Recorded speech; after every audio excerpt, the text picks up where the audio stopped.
All right.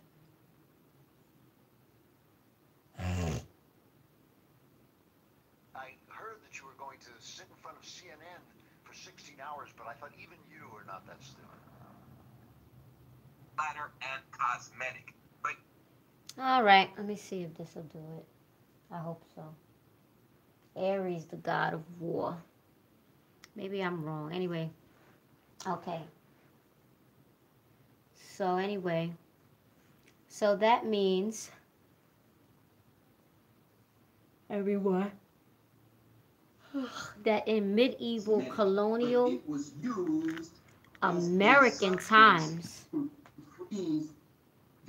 Wait. That means that in colonial American, what did I just say?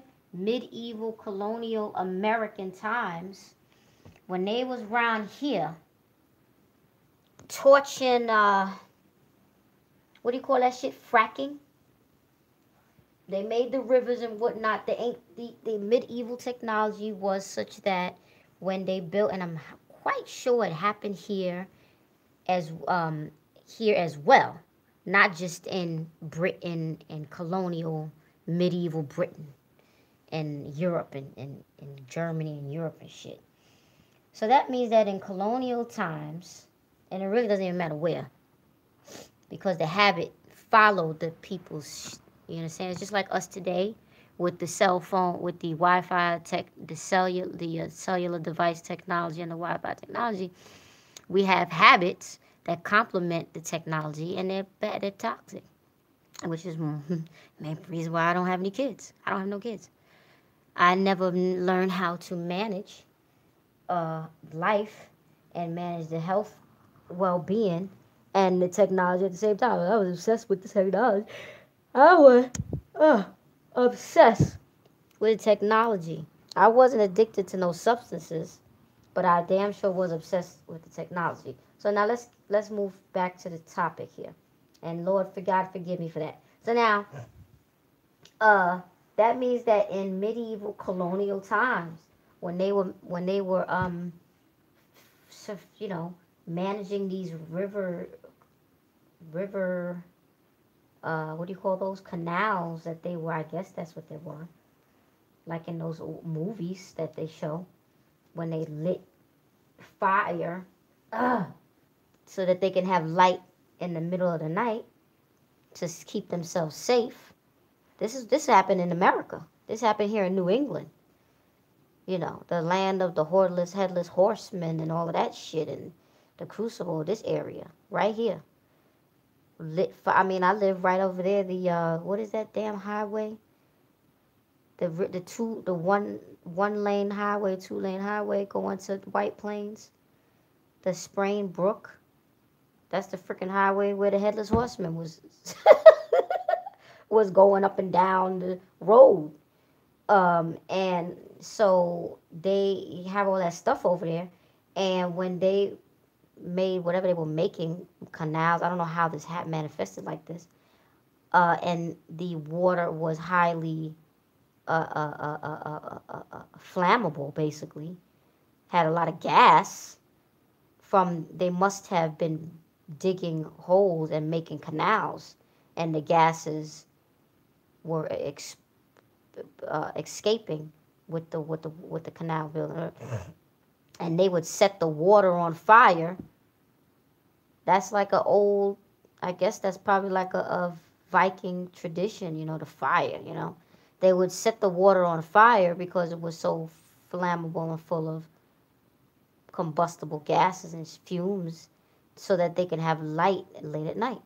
That's how it was in the medieval colonial era. It's, I guess, the 1600s, whatever, 1700s. The people at that time did not drink water. The white man didn't drink water. They drank mainly liquor, because the water was harmful. It was flammable, and it probably had a lot of other shit in it. Had a lot of, what do you call that stuff? Fluoride in it. You never know back then. naturally somehow. I don't know. I'm just saying, forget about the fluoride. But it was not drinkable. I think it was mainly that it had too much gasoline in the fucking water. And he could not drink the shit. Okay? And them more crack, them white men would, people didn't drink water. The smart people, they didn't drink water. They was drinking liquor. And the reason why, and I mean hard liquor, the reason why they was drinking liquor with such high alcoholic content was because, you know, it wasn't the modern day, and it was the best way to get liquid in your body and protect your body from bacteria because it's alcohol, right? So if that's your ancestors, if you are a Native American, that's definitely your ancestors. It doesn't matter if they were white, and that's generations upon generations of the same habit, and that goes attributes to you, and that might attribute to your craving for something, sugar, diabetes, which develops diabetes. Your craving, it might directly influence your craving for liquor. Liquor is acidic. Anything acidic produces, basically is associated with sugar. It produces sugar, and it's, you know, alcohol poisoning. It's all the same thing, and it's a source of that's another reason why to drink liquor. It keeps you warm. It warms your blood pressure, the acid, and it's a fuel, a sugar source, right? All of those reasons to drink liquor and not drink water. I think I just named 4 or 5. So if that was the habit of the people 250, 350 years ago here, and probably most of the developed world, that's probably what they were doing. That attribute, we have to look at that. Everybody should look at it. White people, go look at it. Everybody stop going to the liquor store. Just stop. He's right. So I made the video, my video, just to bring that point in. And I'm going to sit here for a little while and actually play this while I listen to it and let him talk about alcohol, because he's really breaking it down. Here's the etymology of nomenclature. To basically take hold of the spirit, okay? Alcohol was used to basically put holes in our spirit, our life force. Because when you look at what alcohol does on a microscopic level, it weakens and it attacks the cells in our body. It slows down the brain transmissions, okay? The transmissions between neurons in our brain. It pokes holes in your spirit, the neuron transmissions in our brain, people, which gives us a very slow and slurred reaction, okay? Which weakens our conscious state, okay, in this third dimension. And it burns. You always notice that the alcohol burns when it goes into the body because, yeah, that's right, it's acidical. So it actually takes your body out of an alkaline state into an acidic state. There you go. Some sources trying to say that alcohol actually raises your alkaline state. That is a goddamn lie. When you look at most of alcohol, when you look at liquor, okay, you look at beer and liquor, what they try to sell the most, that shit puts your body in a acidic state, okay? And the acid eats away at your brain, eats away at your liver, eats away at your kidneys, and eats away at your cells, okay? So, in a sense, the alcohol, okay, the alcohol,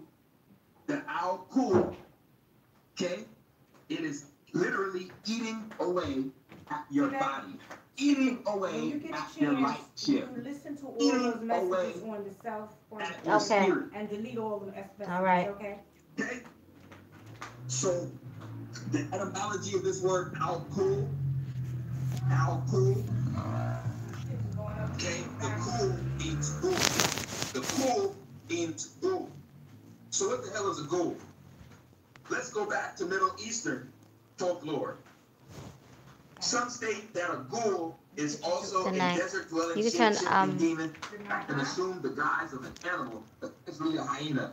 It lures unwary So I can people wash the into the dishes. desert, Turn it wastes, or abandoned places to What? slay and devour them. This? The creature Thank also you. preys You gotta on clean the kitchen young too. Yeah, leave the children. light on. Oh, really? Oh, really? Just like the goddamn movie. Very, very interesting. Very, very interesting. But hey, what do I know? What do I know? Drinks blood, steals coins, and eats the dead, then taking the form of the person they most recently ate. That's the same shit as Creepers. That's the same thing as Jeepers Creepers. So one thing we can understand from this information is that the Zionist Jews that run the Hollywood system, they stole Well, thank all God the I don't see symbolism clown from our demons ancient anymore, honey. ancestors, That's put it long to the gone. forefront in their movies. I They think put they're it to the gone. I think they forefront left. in their They're movies, gone, okay? child. Which shows and proves what they want us to That think is motherfucker fake is something is else. actually reality.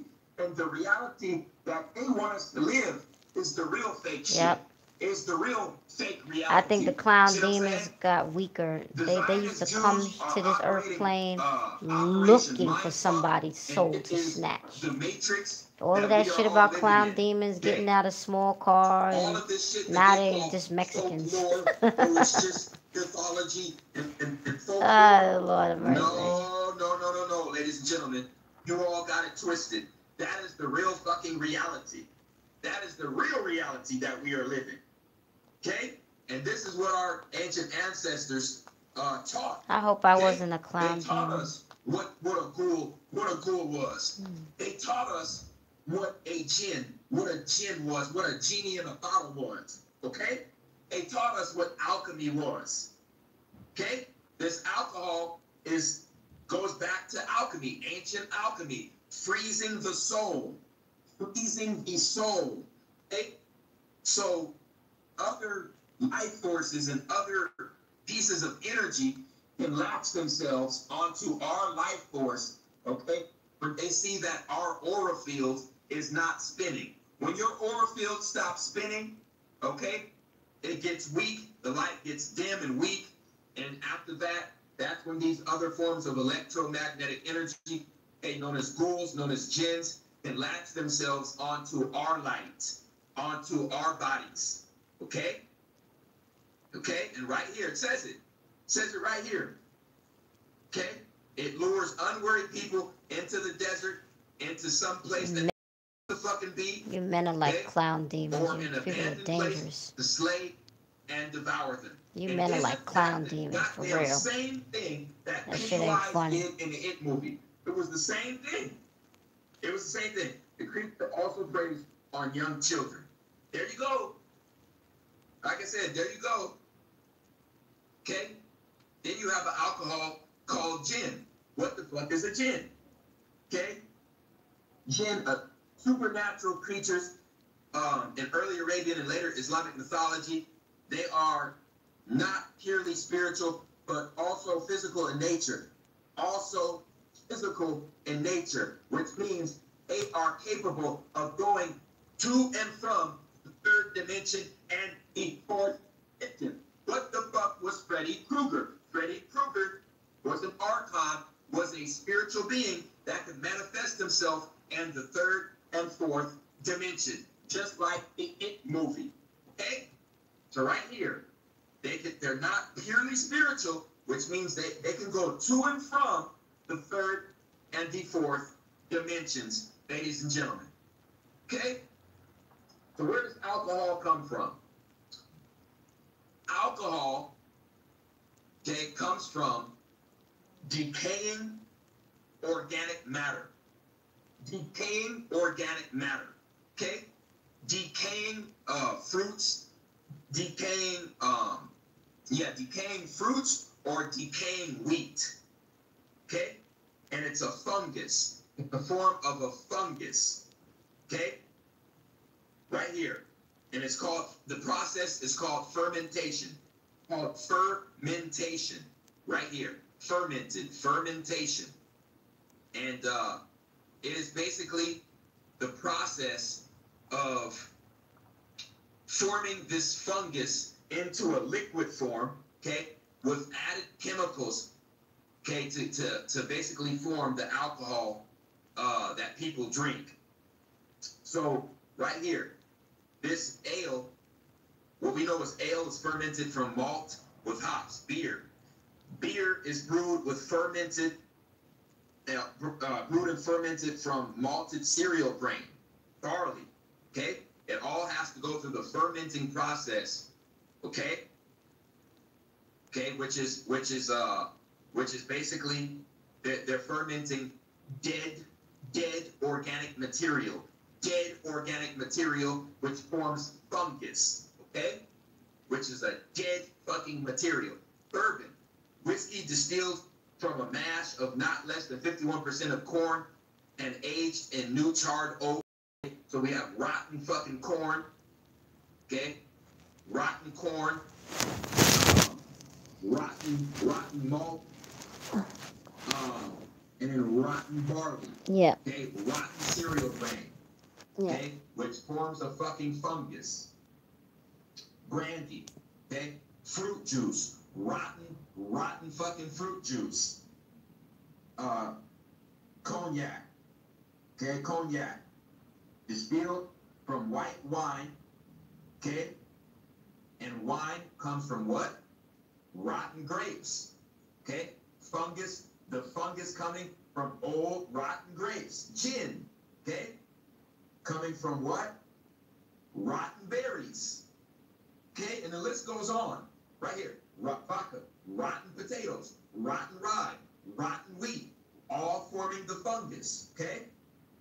So the fungus is put through the fermentation process, the rotten fruit put through the fermentation process, and it is used, okay, to eat away at our bodies, at our bodies, at our cells, at our organs, which dims our light, dims our aura field, and it causes other electromagnetic light sources to latch on to us, to latch on to our bodies. Ladies and gentlemen, this is why people act after they get drunk, okay? Because your body completely fucking shuts down because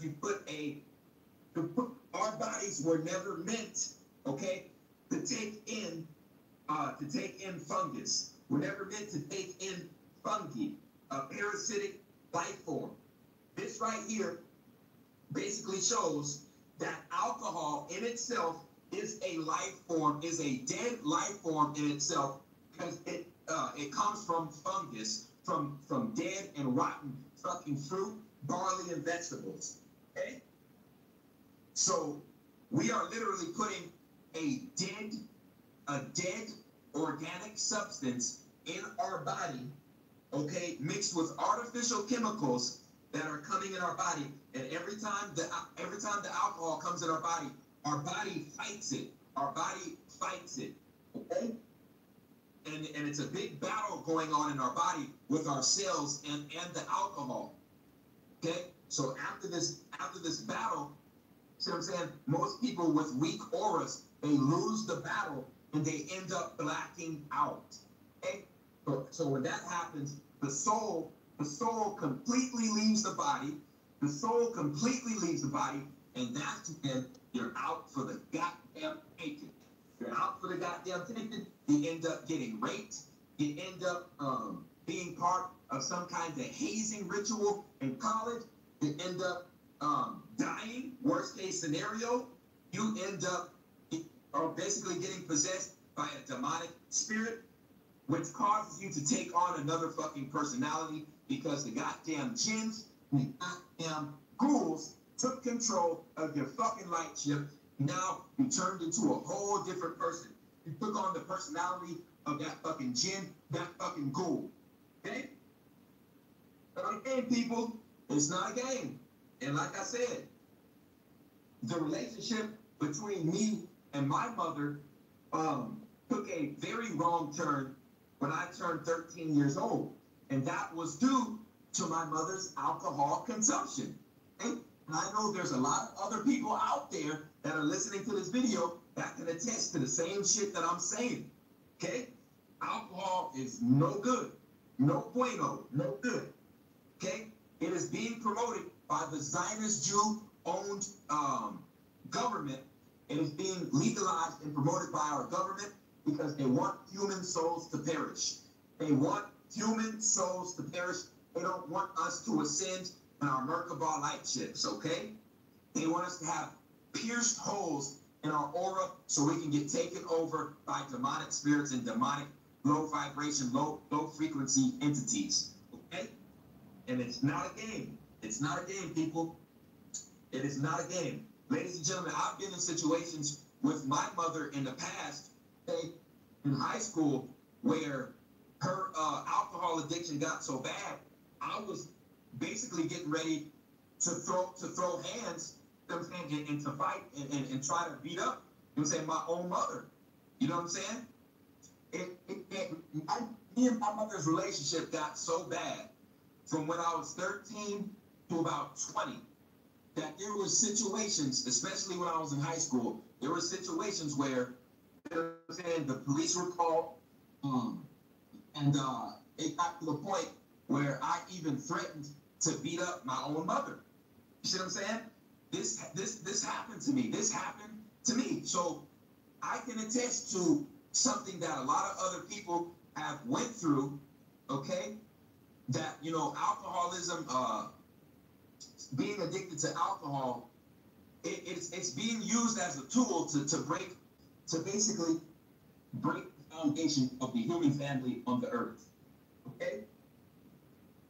This right here is to break the human foundation of family, is to break up the family, the human family unit on the earth. That is what alcohol is being used for, okay? So its consumers can have their auras, can have their minds hijacked by demon spirits and demon entities, okay? It's not a fucking game. That's why the Zionist Jews call fucking alcohol, they call it spirits, okay? So now we're gonna watch a video, mind-blowing video, the first 15 minutes of, okay, what alcohol really is and what it's being used for by the elite. Which refers to a body-eating spirit, and is the source of the modern word ghoul. Perhaps this is why alcoholic drinks are called spirits, and informally, booze. And we all know the malefic effects of consuming alcohol, which is known as the consumption, which is the consumption of one's body and the degeneration and the degradation of one's own body.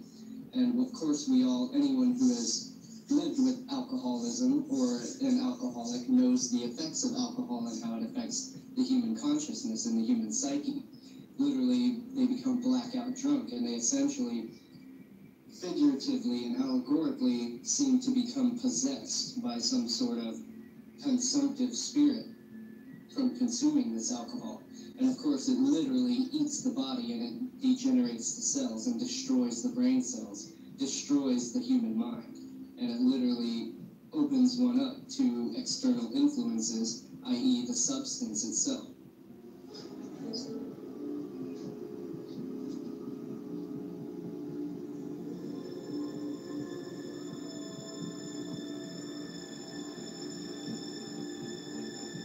Can I go ahead and speed it through this scene because I don't want to get a copyright strike?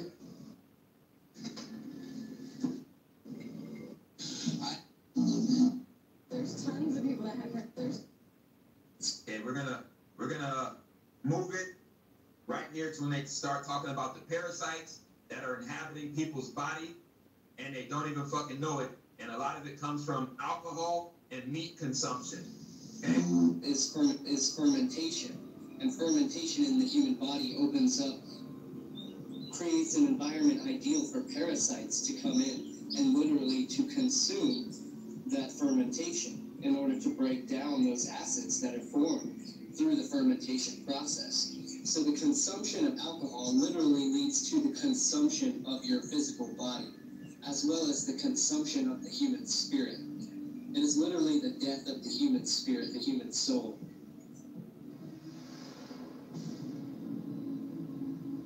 Do you think parasites are connected with a lot of the diseases we have today? No. I think it exists. I don't think it's a big problem. Are you interested in knowing what parasites do to you? Probably, I mean, yeah. Probably not for me. I'll be honest, it doesn't really interest me. There's tons of people that have parasites and they don't even know. Very big issue. At the beginning, I didn't believe that I had parasites. You need to cleanse more often. I did. I had parasites. That was nasty thing. I was really shocked when I found out that this is something that affects every single living human. In fact, every single living organism on the face of the earth. I experienced parasites coming out of my body about 3, 4, 5 times. You could be leading a healthy lifestyle. You could be jogging, eating raw food, taking vitamins, and all those kind of things. But these guys don't care. These guys are persistent. They're dangerous. They're deadly. They've been around for millions of years. They know what they're doing, and they're inside of all of us. And we're constantly being exposed to this. There's definitely a problem with it. There's a war going on. It's going on inside every one of us, and this is something that we all need to take very seriously. This is not science fiction. This is scary, it's real, and it's serious. Monsters living inside us that eat our bodies and control our emotions, urges, and thoughts. A Discover magazine feature article said that every living thing has at least one parasite that lives inside of it, and humans have far more.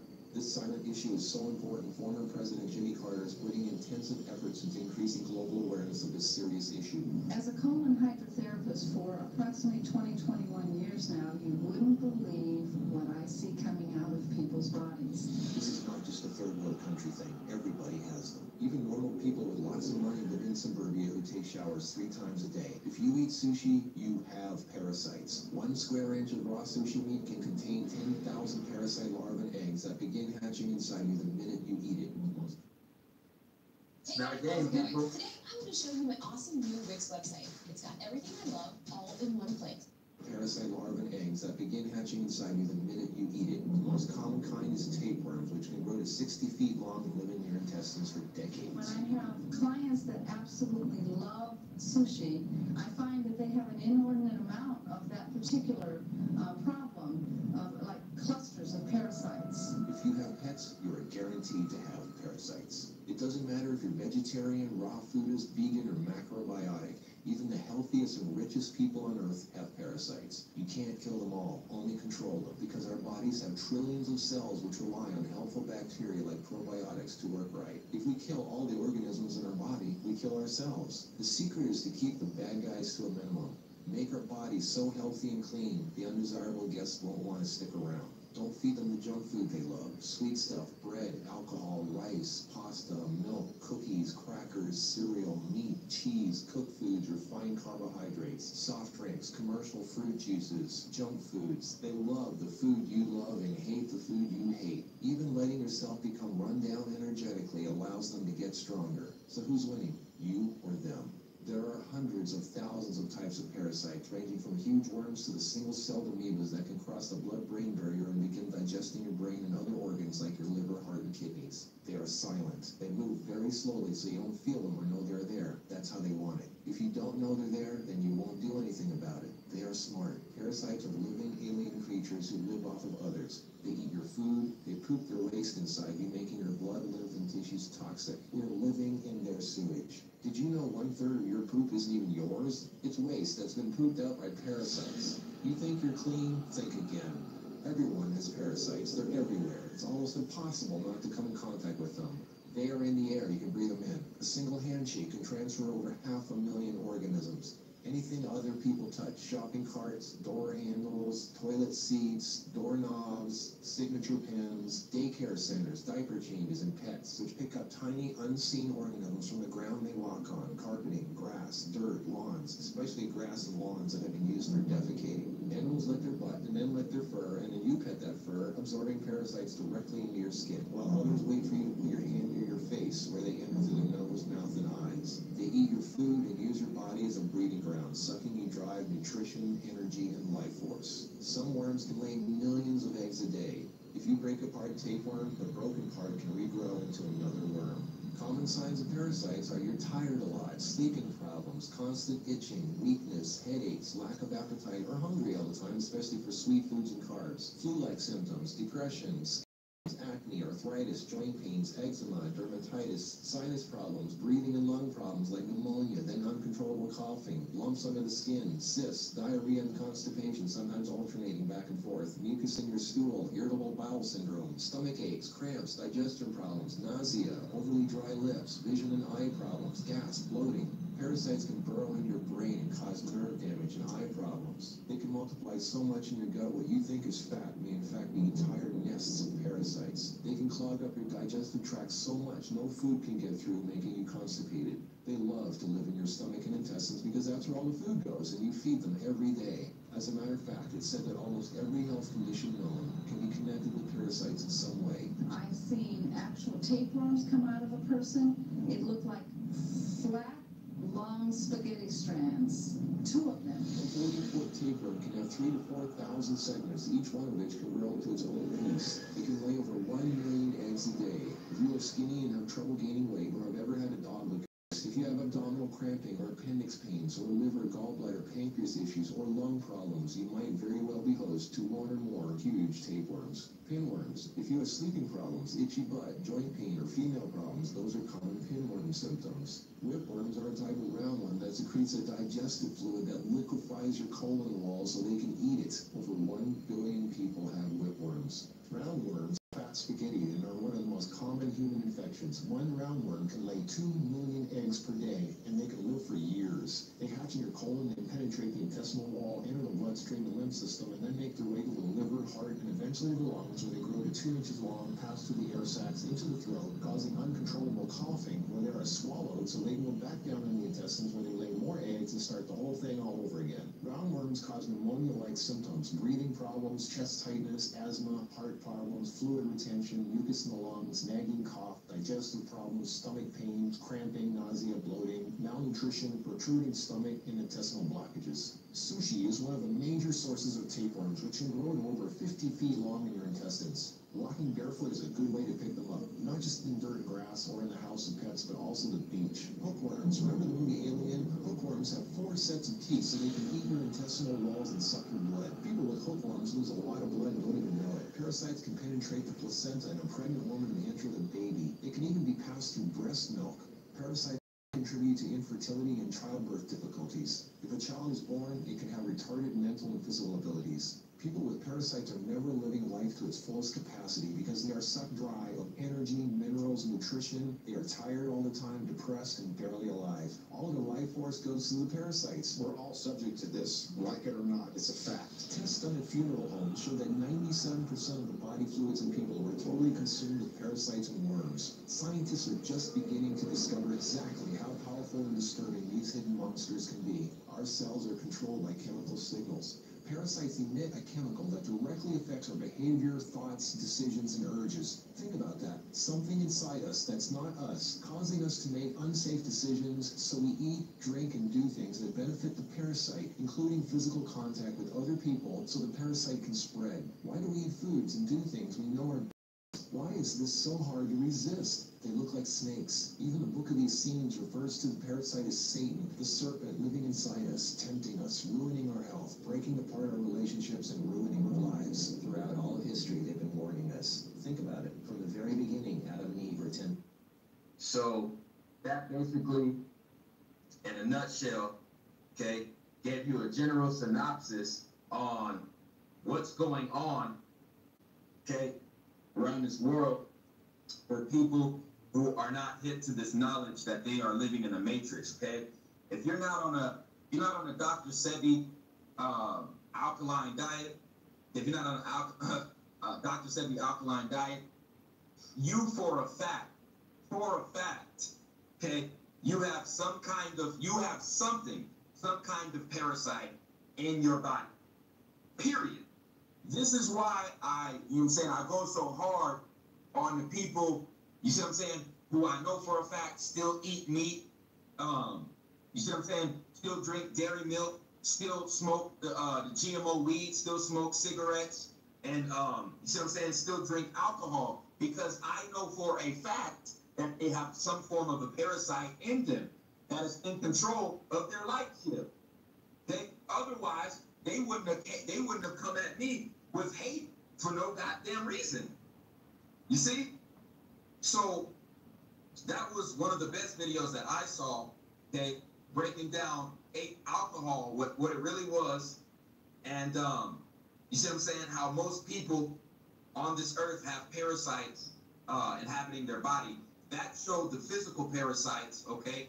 Earlier, I was speaking on the spiritual parasites that enter the body, okay, as a result of alcohol consumption, okay? So right here, this just shows you the process of fermentation that is used to create alcohol, okay? Okay, it's basically formed when they take the fungus, the fungi that comes from dead and lifeless fruit, vegetables, and grains, okay? And they use that fungi in a chemical process called fermentation. They mixed with more artificial chemicals, or mixed with the government's artificial chemicals, to create the alcohol that we see in the stores, okay? So, like I said, this is the root of what everybody, you see what I'm saying, is getting hit over, getting excited over. You see what I'm saying? This alcohol consumption.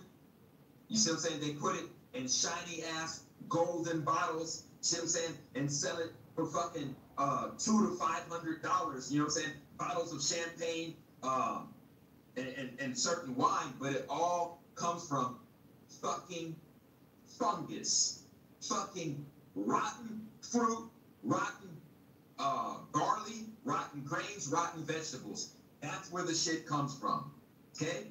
They're selling you fucking flesh-eating fungus. Flesh-eating fungus. That's what you're drinking, you know what I'm saying, when you drink alcohol. And that's the cold, hard truth. That's the cold, hard truth that we have to live with, ladies and gentlemen, okay? So right here it says alcohol is a depressant, which means that it is used to slow down, our vital functions, okay? To slow it down. So our vibration slows down, okay? Our vibration gets low, and that's when the demon spirit, okay, can latch itself onto us, okay? Because we have to be keeping up as sentient beings, as beings that are formed from orgone energy. We have to be on the same vibration as the universe. What they call it, the universe, which means one vibration, one universal vibration. And if you're not matching that speed, and your speed slows down, okay, because you took this alcohol, now demon spirits will get a hold of you. See, alcohol, a depressant, meaning it slows down the human vital functions, okay? Also, according to this article, okay, right here, states that the Egyptians, okay, they made beer, okay, and Kemet, ancient Kemet, they made their own form of beer, okay, yes, our ancestors delved into very notable things, very righteous things. They also delved into certain things that, you see what I'm saying, are spiritually unrighteous, okay? And one of these things was beer consumption, okay? And right here, the ancient Kemites, the ancient Egyptians, they discovered, okay, that beer holds the soul. Right here, beer holds the soul. It freezes the soul. It slows soul's motion down. It slows people down. Beer holds the soul. Right here. Okay? Right here, people. Okay?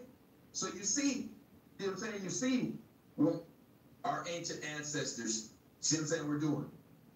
They knew all about it. They knew all about it. Okay, all about it. This all goes back to ancient alchemy. Okay? Is your Merkaba light ship, is it gonna reach the celestial seas? or is it gonna go down to the goddamn seas of inner earth so you can party with Pennywise? See what I'm saying? So you can float down there with him. Okay, so you can float down there with the goddamn interterrestrial reptilians. Goddamn clown demons. So right here it shows that even our ancient ancestors knew. Even our ancient ancestors knew, okay, what alcohol really was. Okay? They also used alcohol in the goddamn genie lamps, in the goddamn genie bottles, capture the goddamn soul in the bottle. So when you took the cap off of the fucking bottle, okay, and you had to rub the fucking lamp because you had to rub the alcohol off of the soul, off of the life force, off of the electromagnetic energy that was encapsulated in the genie bottle itself. Ancient alchemy. Okay? That's why they tell you to rub the lamp. They want you to rub the goddamn alcohol off. Okay? And they also want you to open this cap. Okay? Which frees the electromagnetic essence, okay, of the soul. Okay? It doesn't look like this. No, it doesn't look like this. It looks different. This is just a depiction, but I'm breaking down the science, okay, behind our ancient Sumerian and our ancient Kemetic ancestors and how they mastered the science of capturing the soul. Yes, light has weight. Yes, electromagnetic energy has weight, and it can be encapsulated and captured, okay, in an inanimate object, okay? And that is what I showed and proved in the Harry Potter decoded video that I uploaded. And YouTube banned it and said it can never be uploaded to YouTube ever again. Okay? But that's fine, because I'm going to upload that shit on another platform, and I'm going to wake up hundreds of thousands of people with that information. Like I said, I don't give a damn. I know what I came back to this earth for, to wake up the masses. Like I said, I'm just doing my part. Okay? So, once again, the Zionist Jews know the origin and the true purpose and the true power of alcohol, but we don't. You see what I'm saying? They know our ancestors, what our ancestors thought, they know what our ancestors knew about alcohol, but we don't. So they put the truth right in front of our goddamn faces. Okay? Right here. Wine and spirits. Wine and spirits. Wine and spirits. Wine and low vibrational spirits. There you go. There you go. Okay? The Zionist Jews know that our ancestors knew that alcohol, okay, was a form of low vibrational spirits. Okay, the Zionist Jews know that knowledge, but we don't, because we've been brainwashed by the Zionist Jews media. See, demonic possession is very real, people. Very fucking real. In all of your scary movies, in 95 to 98% of your scary movies, all of the goddamn people or the teenagers that were drinking alcohol when they weren't supposed to be, when they were drinking alcohol, I'm willing to bet my money they ended up dying. They ended up getting murdered in that movie. All the motherfuckers who was drinking alcohol, all the motherfuckers who were smoking weed, smoking cigarettes, all of the motherfuckers who were engaging in premarital sex, they all ended up dying, getting murdered, and getting their goddamn asses harvested. I wonder why. Because the Zionist Jews who made the movie, who make this horror movies, okay, they know our real reality. They know our ancient ancestors' art or their knowledge of alchemy. They know our ancient ancestors' knowledge of alchemy, and they put it in their goddamn movies while making us think that it's fake, when it's really our real reality. Okay? This whole world we live in is one giant mind fuck. Okay? It's one giant mind fuck. We are living in one giant horror movie. We are living in one giant horror movie Okay, the reptilians and the Greys live in inner Earth, and their goal is to keep human souls reincarnating on this Earth, keep our vibration matching their low frequency. They don't want our vibration to get the 13, to get the vibration, which is the vibration of the universe, okay? Which is Ptah, which is Ptah's vibration, which is the vibration of cymatics. And they might even block this information, because when I introduce the vibration of cymatics, I'm going to show you a vibration that can be used to bring dead people back to life. It's called cymatics. It's basically the pure 13 vibration of the universe, and it comes directly from the god Ptah. Okay? And it's called cymatics. They don't want us to get on the cymatic vibration. Okay? Because if you get on the cymatic vibration, that's Merkaba activation immediately. Okay? So let me go ahead and play this video on what cymatics is.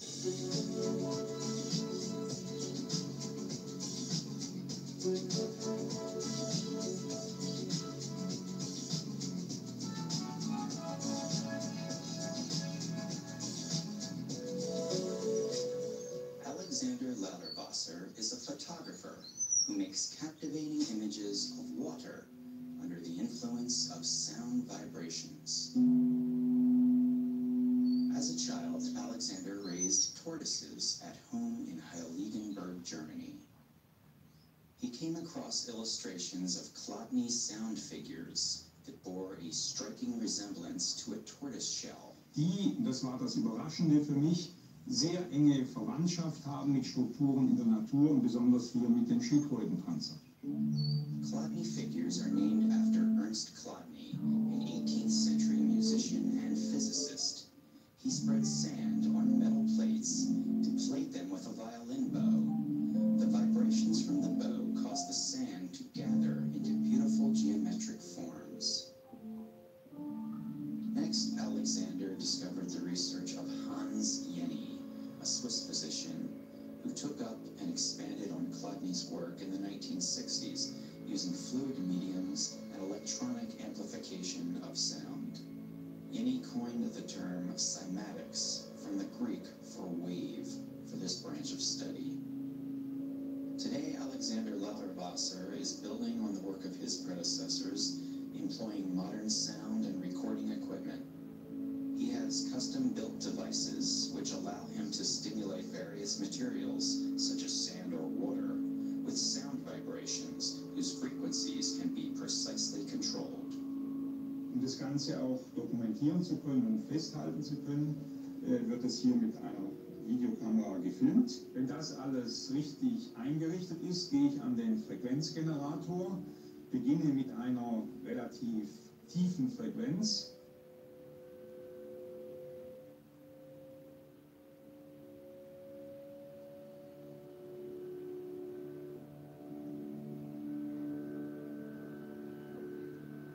The sand is pushed from areas where the vibration is strongest and collects where it is the weakest, forming patterns that correspond to the particular tone that is applied to the plate. The higher the frequency applied, the more complex and detailed is the pattern that results. Under controlled conditions, these forms are repeatable. The higher the frequency of vibration, the closer you get to Merkaba activation. All coming from cymatics, okay? Cymatics is basically the vibration. Cymatics is the vibration of orgone energy. Orgone energy is the energy force that binds electric and forces together. Orgone energy is the energy force that binds electric and magnetic energies together, okay? And the motion of orgone energy is called cymatics, okay? And through cymatics, okay, people on this earth can literally move mountains and and giant structures through this vibration called cymatics. Okay? We can actually raise certain people from the dead, certain life forms from the dead through cymatics. Cymatics is the number one, it is the vibration, it is the highest vibration of the universe. Okay? Why do they call it the universe? Una means one. First comes from a song. What is a song? A vibration. A vibration. Universe, one vibration. Universal vibration. Okay? So, right here, we see on a microscopic level what happens to water, okay, when it meets these cymatic vibration, okay, it takes up the form, water takes up the form of the goddamn universe. As above, so below. Water takes up the form of the universe under cymatic vibration. Okay? And it forms the same goddamn image as a sea turtle shell. Okay?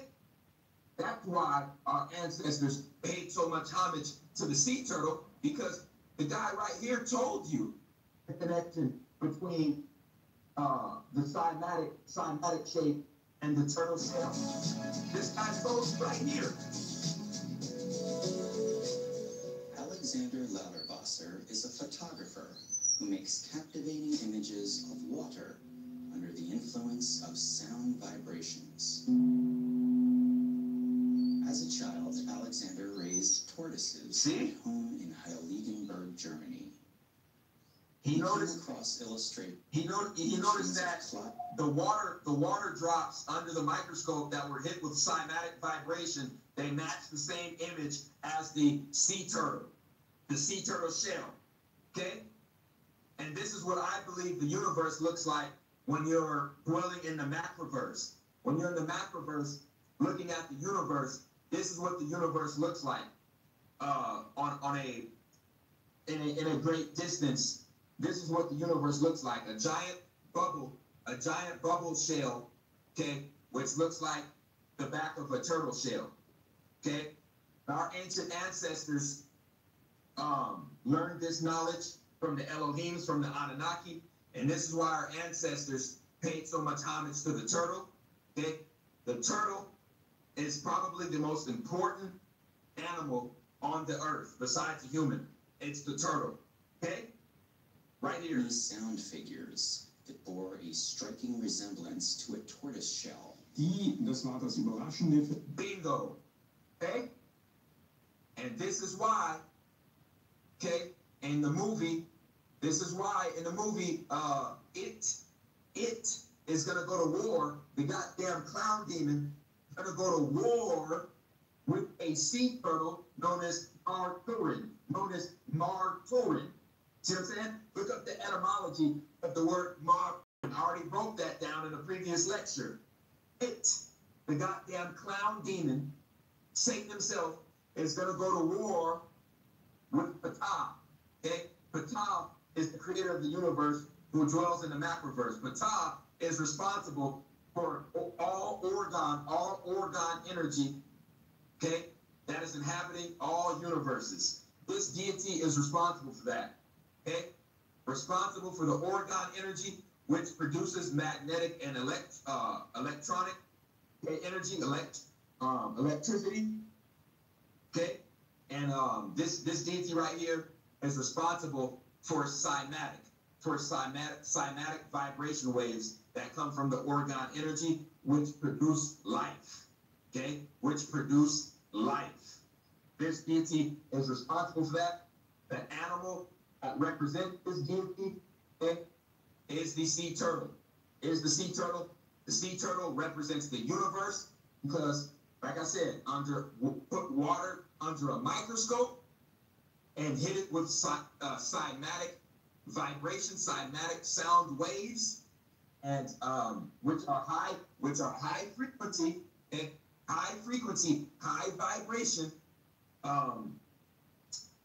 sound waves and the microscopic water drop is going to take the image of the sea turtle shell, and take that same image of the sea turtle shell. Okay, because as above, so below. This universe is on 13 vibration. If we were to stand outside of this universe and look at it, it would take up the same shape as this tortoise of this turtle shell. That's why the sea turtle is so goddamn significant. Okay, this is why they want us to consume alcohol, because they don't want the water molecules. They don't want the water molecules in our body to crystallize. They don't want it to crystallize when we get on 13 vibration, because when it crystallizes, that is when Merkaba activation hits, and that is when we reach Christ consciousness. When the water molecules in our body, when they crystallize, when our Merkaba light ship is activated, because at that point, we are able to travel the celestial seas, okay? So we don't get caught up. We don't get caught up with goddamn Pennywise, okay? Okay? Who's on a very low frequency, very low fucking vibration in inner earth, okay? That's why he told us, okay, they all float down here, because Pennywise wants to hijack, he wants to hijack our light ships. He wants to hijack our light ships, okay? When you look at Georgie's ship was the top half of a Merkaba, okay? It's not a game. And one of the biggest threats to our Merkaba light ship is the goddamn alcohol, okay? It's the goddamn alcohol, people. It's not a joke. Not a joke whatsoever. So basically, that's all I had to say on this topic. My next lecture is going to be delving into more detail, a more detailed synopsis, a more detailed description about what cymatics really is, more examples of cymatics, and the true energy of cymatics, the true power of cymatics. Okay? Because if we tap into that, if we tap into Hika magic, Oregon energy, and cymatics, the global elite are fucked. They are fucked. So we'll see if YouTube allows that video to go up, because I proved how cymatics can be used to bring people back from the dead, and then I proved how souls can be encapsulated, electromagnetic energy can be encapsulated in a genie bottle, okay, which basically proved what they showed in Harry Potter was real, and Horcruxes are real. That's why YouTube blocked my Harry Potter video and banned it. And so I'm going to be uploading my Harry Potter video on another platform, and if I have to upload my cymatics video on another platform, that's just what I'm going to have to do. But as far as this topic, that's really all I had to say. I appreciate everyone who supports RFG and Atlantean movement. Please like, subscribe, and share this video. It's a chosen one, man. I'm out.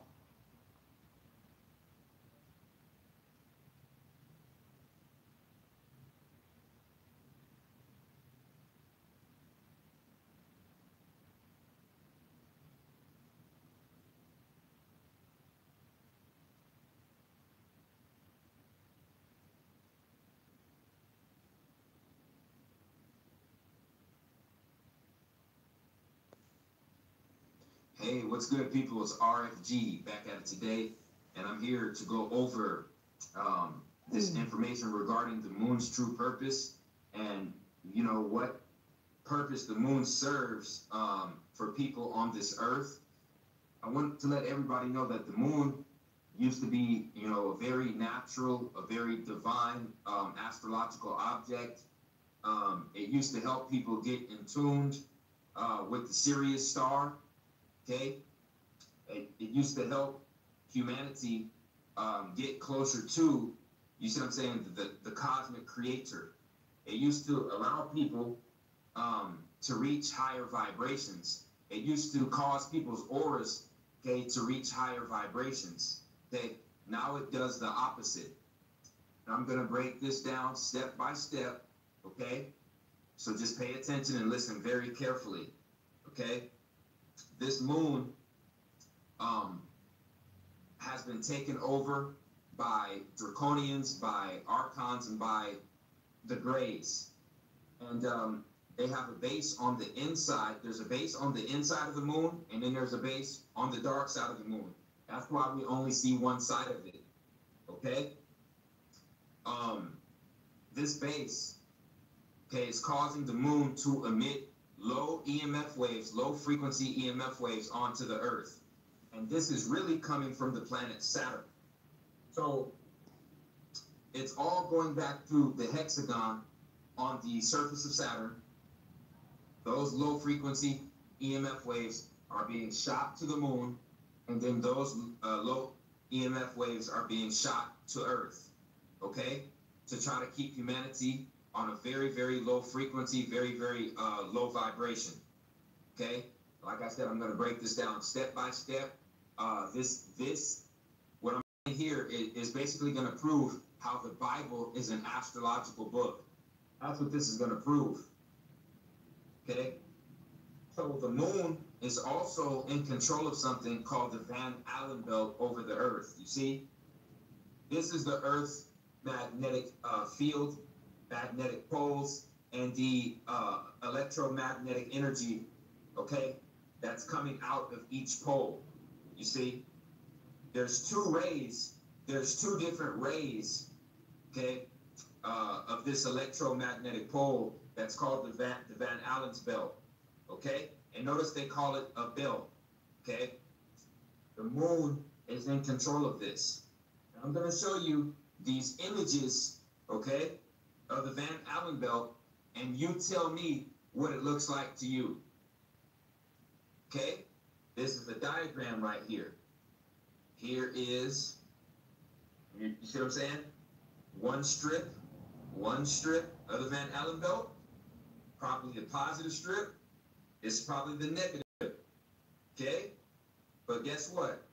Guess what this Van Allen belt resembles? Okay? Resembles the Infinity Eight. Ladies and gentlemen, the ancient alchemy symbol of the Infinity Eight, okay, the Infinity Eight symbol is the Van Allen belt over the Earth. It is the Van Allen belt, okay, over the Earth that is being put here, you see what I'm saying, by the moon and by Saturn. The Van Allen's belt over the Earth is being emitted by the planet Saturn and the moon, okay? It's called the Saturn-Moon Matrix. I did a video on it back in 2015, but now I'm going into further detail. This Infinity 8 symbol is the Van Allen belt over the Earth, okay? You see? This is the Infinity 8 symbol. This is Infinity 8, people, okay?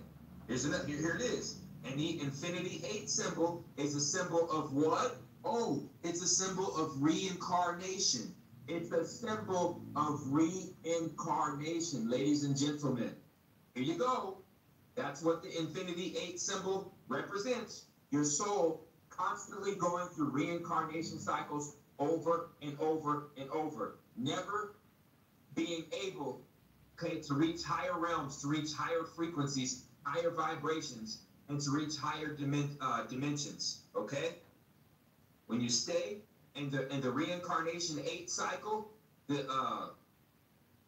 see what I'm saying, trapped in the Earth's Van Allen belt, that is spiritual failure, okay? That's like flunking spirituality 101, reincarnation. Even Tupac said it. My only fear of death is reincarnation. Well, God damn it, that's exactly what's going on this Earth right now. That's why the Earth's population is growing exponentially. And that's why all these babies that are being born look old and mean as hell.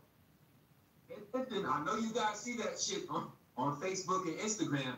People taking pictures of their babies, and their babies, I hate to say it, they not looking normal lately.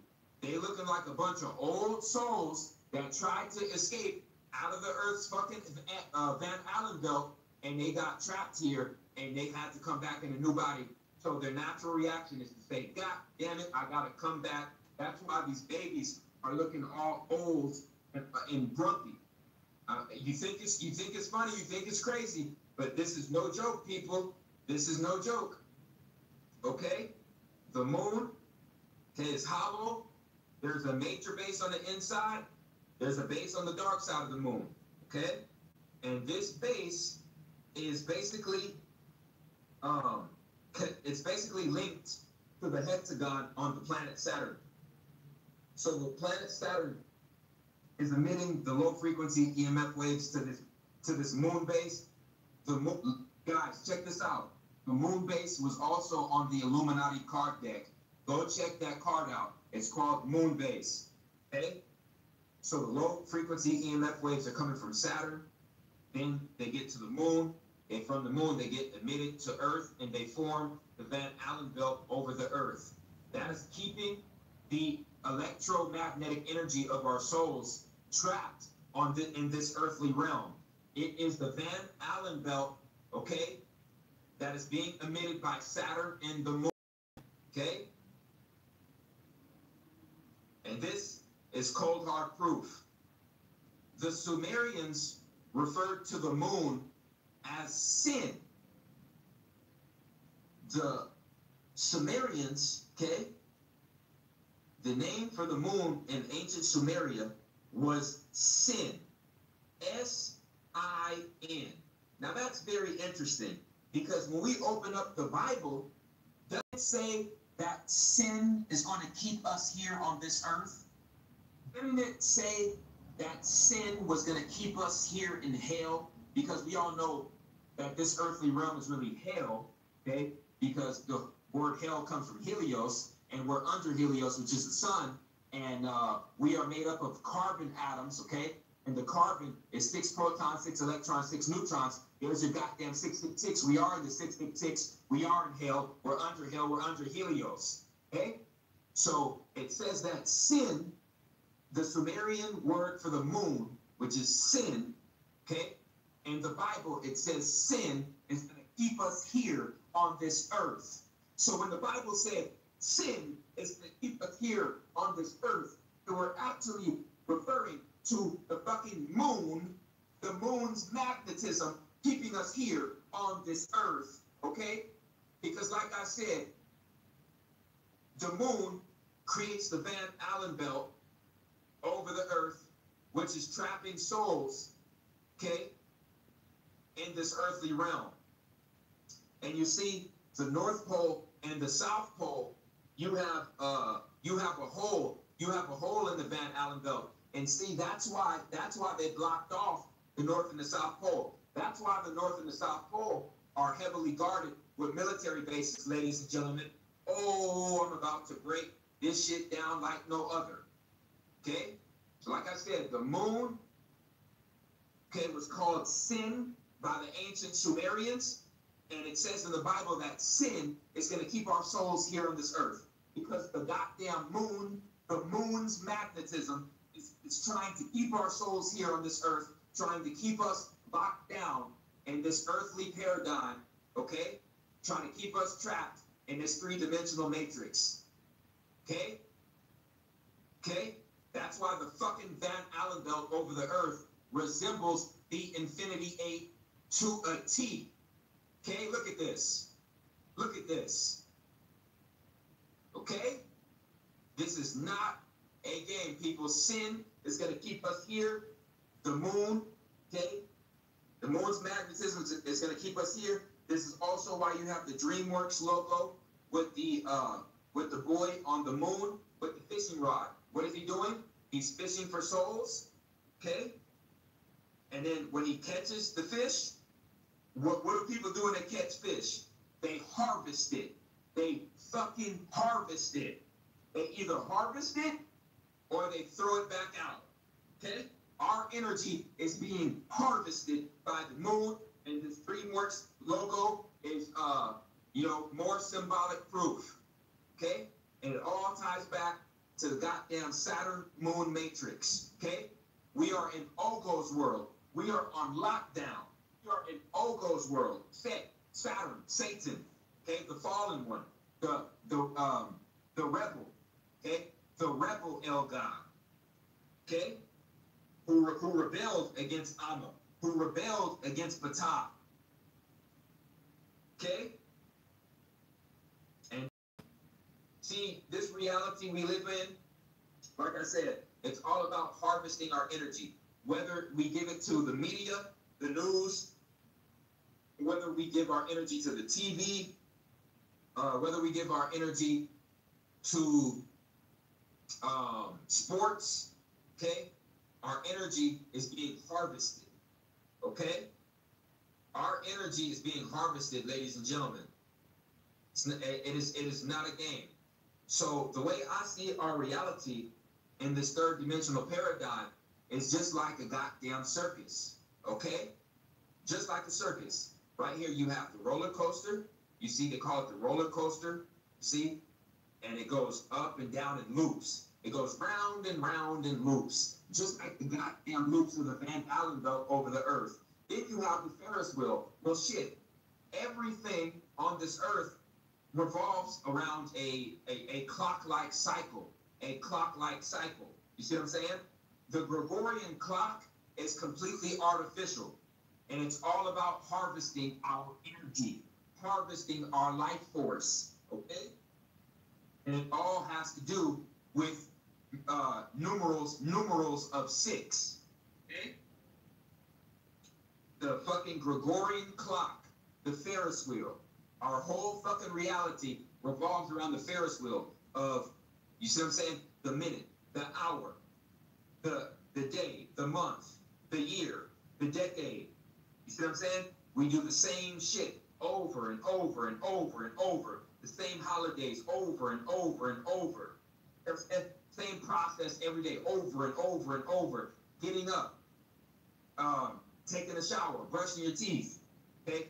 Using the bathroom, going to work, coming back home to believe everything you see on the TV screen, okay? You're trapped in the fucking Ferris wheel. You're trapped in goddamn Ogo, Saturn, Satan's Ferris wheel. You're trapped in the loop, the roller coaster loop of the Van Allen belt. Okay? It's this world is a goddamn circus show. This whole society is one big circus show, and it's all about harvesting the energy, harvesting the life force of the humans. Plain and simple. Okay? They have to harvest that orgone energy, that electromagnetic life force. Okay? So they call it the alien. You see, most of the Europeans call it the alien, but it's really an interdimensional, interterrestrial being. It's an interterrestrial, interdimensional being called the Draconian. That's what it is. Okay? So, you know, a lot of people think these things are jokes. Clown demons are real. Okay? I just showed you that, you see what I'm saying, our society in this matrix is nothing but a goddamn circus where we're getting our energy harvested. But who's harvesting it? It's the goddamn clown demons, okay? Which are interterrestrial demons, okay? Followers of Ogo, followers of Set, okay? And what they do is they like to feed off of the life force of sentient beings. They like to feed off of the life force of children as well, because children have the purest energy, the purest life force on the earth, okay? That's why these demons, these archons, clown demons, they love to harvest the children, okay? Now, let's look at Spawn real quick, this Spawn movie and the Spawn comic book. You had a demon called the Violator, okay? And the Violator came to Earth, came to the earthly realm, and what did he take the form of? He took the form of a clown. He took the form of a fucking clown, okay? Called the Violator. And what did he try to do? He tried to stop Spawn from completing his mission. You see what I'm saying? And what does Spawn represent? Spawn represented the spiritual manifestation of Osiris. And Osiris tied to the Sirius and Orion star constellations. So this deity right here was trying to keep people and the life forces on Earth trapped on the earthly paradigm. Spawn wasn't having it, okay? Because Spawn was a Sirius god You see what I'm saying? A Sirius being the spiritual manifestation of Osiris, okay? Sirius, the Sirius god, and who is his adversary? The fucking clown demon. The clown demon. You see? It's the same thing in Batman. It's the same thing in Batman. Batman represented the Magi, okay? The Magi in Japan, okay? Which that art form goes back to Kemet. You see what I'm saying? And Sumeria. It's not a game, people. It's not a game, people. Okay, so Batman represents you see a godlike deity, a serious god, and who is Batman's number one foe, number one adversary? The Joker, the clown demon, the Joker. Because the Joker wants to stop you from getting to Sirius. Sirius is AKA heaven, okay? It holds the Stargate to the center of the Milky Way. Sirius does, okay? The clown demons don't want you to Sirius, okay? Let's keep it going. Pennywise in the It movie was an extraterrestrial, interdimensional demon from the Macroverse, okay? An interdimensional demon who looked like a reptile. He was from the Macroverse. Hello, people. Does it sound familiar? And what did he take the form of? He took the form of a clown. What did he do? He harvested the energy of the children, the life force of the children. He basically played them, okay, by causing them to expose their innermost fears, okay? So when he got them to feel fear, it made their aura field weaker. It made their aura field weaker. So he was able to lower their vibration, you see? And that's how he was able to control them and manipulate them, through the fear. See? He was a fucking Archon, Draconian from the Macroverse, but when he came to Earth, he took the form of a clown. And a lot of people think this shit is fake. But, oh, they're going to be in for a rude awakening. I can promise you that. And here's another article backing up what I'm saying. How EMF waves affect your aura. How EMF waves affect your aura. So basically, the EMF waves coming from Saturn, okay, that are being shot to the moon, that are being shot to Earth, are creating the Van Allen belt over the Earth, okay? And it's also causing low-frequency EMF waves to hit the Earth's surface, okay? All because of the hexagon on Saturn and the moon, okay? Saturn, moon, matrix, okay? Is affecting everyone's aura who's not on track with nature, okay? Anyone who's not operating on a high vibration, they're being affected by the low-frequency EMF waves of the moon and of Saturn, okay? Right here, look, people, look in the background. The 8, there goes the infinity 8. There goes the infinity 8, okay? If your soul doesn't reach a Stargate, if your heart chakra is too heavy, okay, you're not going to be able to reach that Stargate. So what happens? Oh, you're going to think you're floating up to a higher realm, and you're going to sink all the way back down to be fucking reincarnated, okay? Because you have a heavy heart chakra, because you grew too much of a love for the goddamn objects in the material world. Because you can't take none of it with you to the afterlife. Okay? So there's a hexagon on Saturn. I believe this is some kind of moon base for the Draconians who follow Ogo, the followers of Ogo, the followers of Set. And through their superior forms of alchemy and technology, they're able to shoot these EMF waves to the moon, to Earth. And if you think it's bullshit, the original name for the Kemetic moon goddess was not Isis. It was Aset. It was Aset. The moon goddess's original name was Aset. And who convinced Eve, okay, who brought about the first sin, her name was Eve, okay? You call her Eve, but I call her Aset. She was tricked by Set, who is Satan, to bite into the apple, to sin into the world. So that is Saturn tempting the moon. That is Saturn putting the moon under its control. Same story of Set.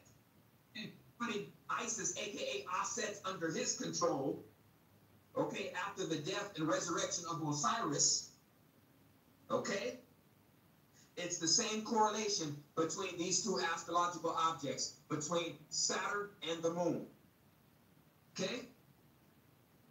So Saturn has the moon under its control, the same way Serpent, aka Satan, manipulated Eve to put Eve under his control so she could bring about the first sin, okay, in the world. Okay? That's directly associated with the Saturn moon matrix, directly associated with Set and Offset. That's why her name is Offset, because she was tricked and manipulated by Set.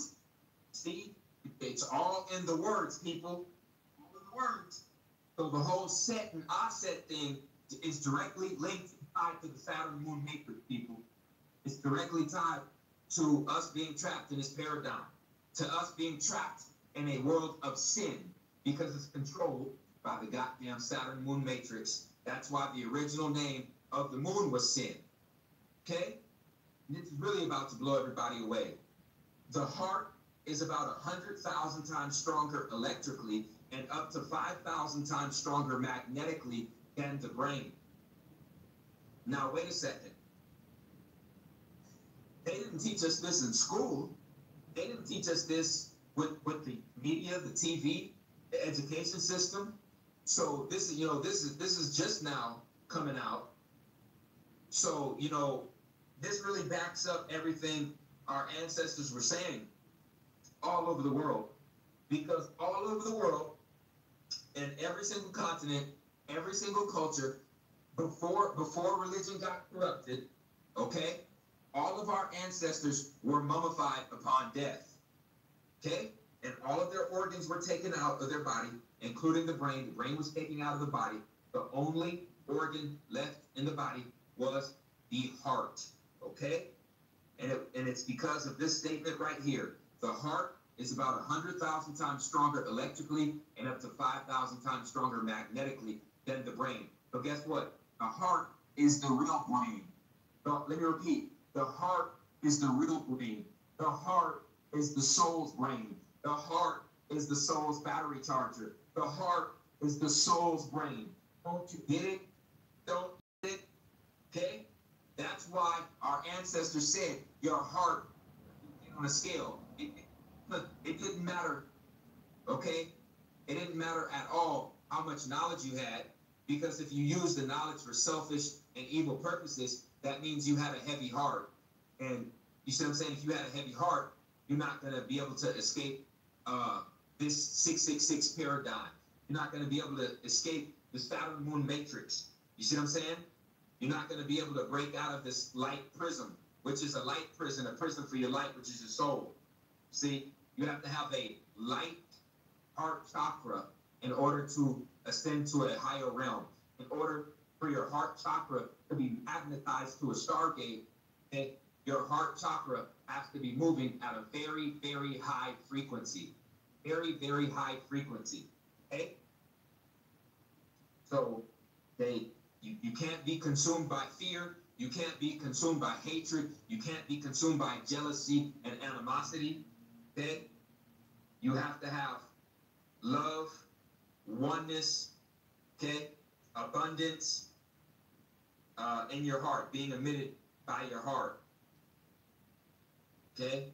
And this is how you escape the Saturn moon matrix. This is what our ancestors knew. This is why they did mummification. This is why mummification was such a long and awkward process, because they guaranteed our ancestors, basically to give our ancestors a good opportunity to escape the Saturn moon matrix. Okay? They knew how to give their loved ones a perfect opportunity to escape this matrix. And that was done by performing mummification. Okay? So here are the Stargate locations on the Earth. Okay, stargates are areas of electromagnetic vortexes that are invisible to the naked eye. They are high frequency energy points on the Earth, okay? High energy frequency points on the Earth. They are electromagnetic spiral vortexes. And, you know, people who are operating on that same high vibration, if they go over these points, they will be gone forever, okay? They will go to the other side, per se, okay? They will not be seen ever again, because these are gateways, okay? These are wormholes. These are gaps. These are gaps in between space-time, okay? These are shortcuts and gaps in between space-time. These are wormholes on the Earth, okay? Known as stargates. And this is why outside of these stargates, see nothing but fucking military bases, okay? Go do your research. Think I'm bullshitting? Go do your research, okay? You got your Bermuda Triangle, your Devil/Dragons Triangle, okay? A whole bunch of other ones. And this is why the Stargate locations are blocked off with, you see what I'm saying, government agents.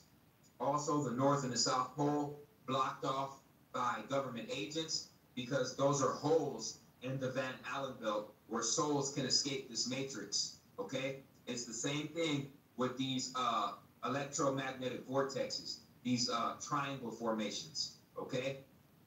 These are portals out of the matrix, okay, plain and simple. And we would not have these electromagnetic vortexes over this Earth if we did not have the pyramids here. The pyramids are the number one cause of these electromagnetic vortexes opening up on the Earth, okay? That's why the pyramids were created. The pyramids were created to separate the light body from the body, the light body from the body, okay? So if our heart chakra is operating at a very high vibration, it would be naturally magnetized to a stargate, okay? If it was naturally magnetized through a pyramid, it would naturally be magnetized to a stargate location on this Earth, which is a gap in between space-time to a higher realm, okay? The government does not want us to know this knowledge. That's why all of these locations are blocked off by the military, okay? Stargates are real, okay? You think that's bullshit? Just go look up CERN. CERN is creating artificial stargates, and they're summoning low vibrational beings, low vibrational entities on this Earth, okay? It's not again, people. So we are going to see this, more of this in the future. We are going to see more clown demons basically take over empty vessels. You see, when a person is so calcified and they're at such a low vibration, they can easily be attacked and taken over by another spiritual life force, by another spiritual entity. See, and these demons, these demonic entities, are spiritual life forms that like to harvest the bodies of humans, and they take over the bodies of certain people. See what I'm saying? Who have weak-ass aura fields. And this is why you saw so many killer clown sightings in 2016. Because the aura fields of people were so goddamn weak. So goddamn weak. And the clown demons started to show themselves, okay, in the flesh. Okay? Just go look this up, people. Go look this up. Okay? Look up the creepy clown phenomenon 2016. Guess what? It's coming back. It's coming back. Because it, like I said, It Chapter 2, the movie It Chapter 2 comes out in 2019. So, you see what I'm saying? The creepy clowns are coming back to take over these goddamn empty vessels operating on low vibrations. Okay? So, this is the Dragon's Triangle. This is the Bermuda's Triangle. Those are the two most famous areas where certain things that operate on very high vibrations, they end up going missing, okay? Because they actually went through a real interdimensional portal, a real electromagnetic vortex, okay? A real gap in between space-time on this Earth, okay? It's not a game. So everything we do in this matrix It's all tied around the moon and Saturn harvesting our energy. What do we do in this matrix? We have to get up for work, right? Damn near every day we got to get up for work 5 days a week. So usually people have weekends off, and they have to get up on what day? Monday. You see what I'm saying? Their work week starts on Monday, which is Moon Day. And we get up on Moon Day, okay, which is Monday. We get up on the Moon Day to make the money.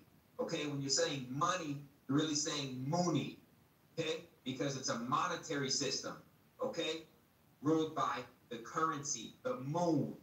Okay, the moon harvesting our goddamn energy. Okay, the money. That's why they put the flying dove on the back of debit cards. You see, the dove represents the moon goddess, money, monetary system, harvesting our energy. We get up every goddamn day, bust our ass for 8 to 12 hours each day, okay, to try to make this money, which they call currency. See, we go to war and kill each other for the money. We turn our backs on our own brothers, our own family members, okay, for the money. Women sell their own body for the money. See what I'm saying? People murder each other in cold blood over the money. We give all our goddamn attention and life force to the money. That's why it's called the money, because it's our moon. It's our moon god. See what I'm saying? Our real moon god was hijacked by draconians and cranes. So this is now our moon god. This is now our currency. You see, the money, the moony, the monetary system. It's all a game of monopoly. Mana, you see? Ruled by the moon. It's all a game of monopoly to the goddamn Zionist Jews. And monsoon, you see? Who controls the monsoon? The moon. Because the moon controls the ocean tides on the earth, as well as the electromagnetic Van Allen belt over the earth. So that's why they call, this particular season monsoon season. M-O-N, moon season. See? And when people are operating on low vibrations, when a blood moon comes around, or a lunar eclipse or a solar eclipse, okay, they turn into monsters, which is monstars, moonsters, okay? Because they can't handle the low frequency EMF waves being emitted by the moon that's being shot to their brain. They can't handle it, okay? Because their aura field is too damn weak. So, you see what I'm saying? Their frequency gets lowered, their aura field gets holes in it, and they have demonic entities that are latching onto them because of that. So now the moon has turned them into a monster, a moonster, okay? Into a moonster. Our whole fucking reality in this earthly paradigm, okay, is under the control of the Saturn Moon Matrix, okay? Saturn Moon Matrix. And the only way we can escape out of this is if our hearts, okay, are lighter than a feather. Okay? Now, I'm going to be showing more proof and more evidence in my next lecture that heart transplants are actually soul transplants. Okay? I showed that in my Child's Play Decoded video, but I'm going to show more real situations that took place in the real world to prove it. Okay? So be on the lookout for that. Okay? If our heart chakra is operating on a high frequency, a high vibration, it's going to be magnetized to a stargate, and we will get out of the Saturn Moon Matrix. People, you see what I'm saying, with the heavy heart, who are so attached to this 666 matrix, to this material world, guess what? They're going to stay in this material world since they love it so much. They're going to be trapped in the goddamn cycle, okay, of reincarnation. They're going to be trapped in the Infinity Eight. They're going to be trapped in Van Allen belt, okay, over the earth. They're going to be trapped. See? You see, and even these people know it right here. Look, that's the Infinity Eight. The goddamn Van Allen belt is the Infinity Eight, okay? You don't want to get trapped here, okay? You want to wise up with a light heart, okay? So you can rise, okay? So you don't have to deal with these goddamn clown demons, man. That's all I had to say on this topic. I appreciate everyone who supports RFG and Atlantean movement. Please like, share, and subscribe. It's Social Man.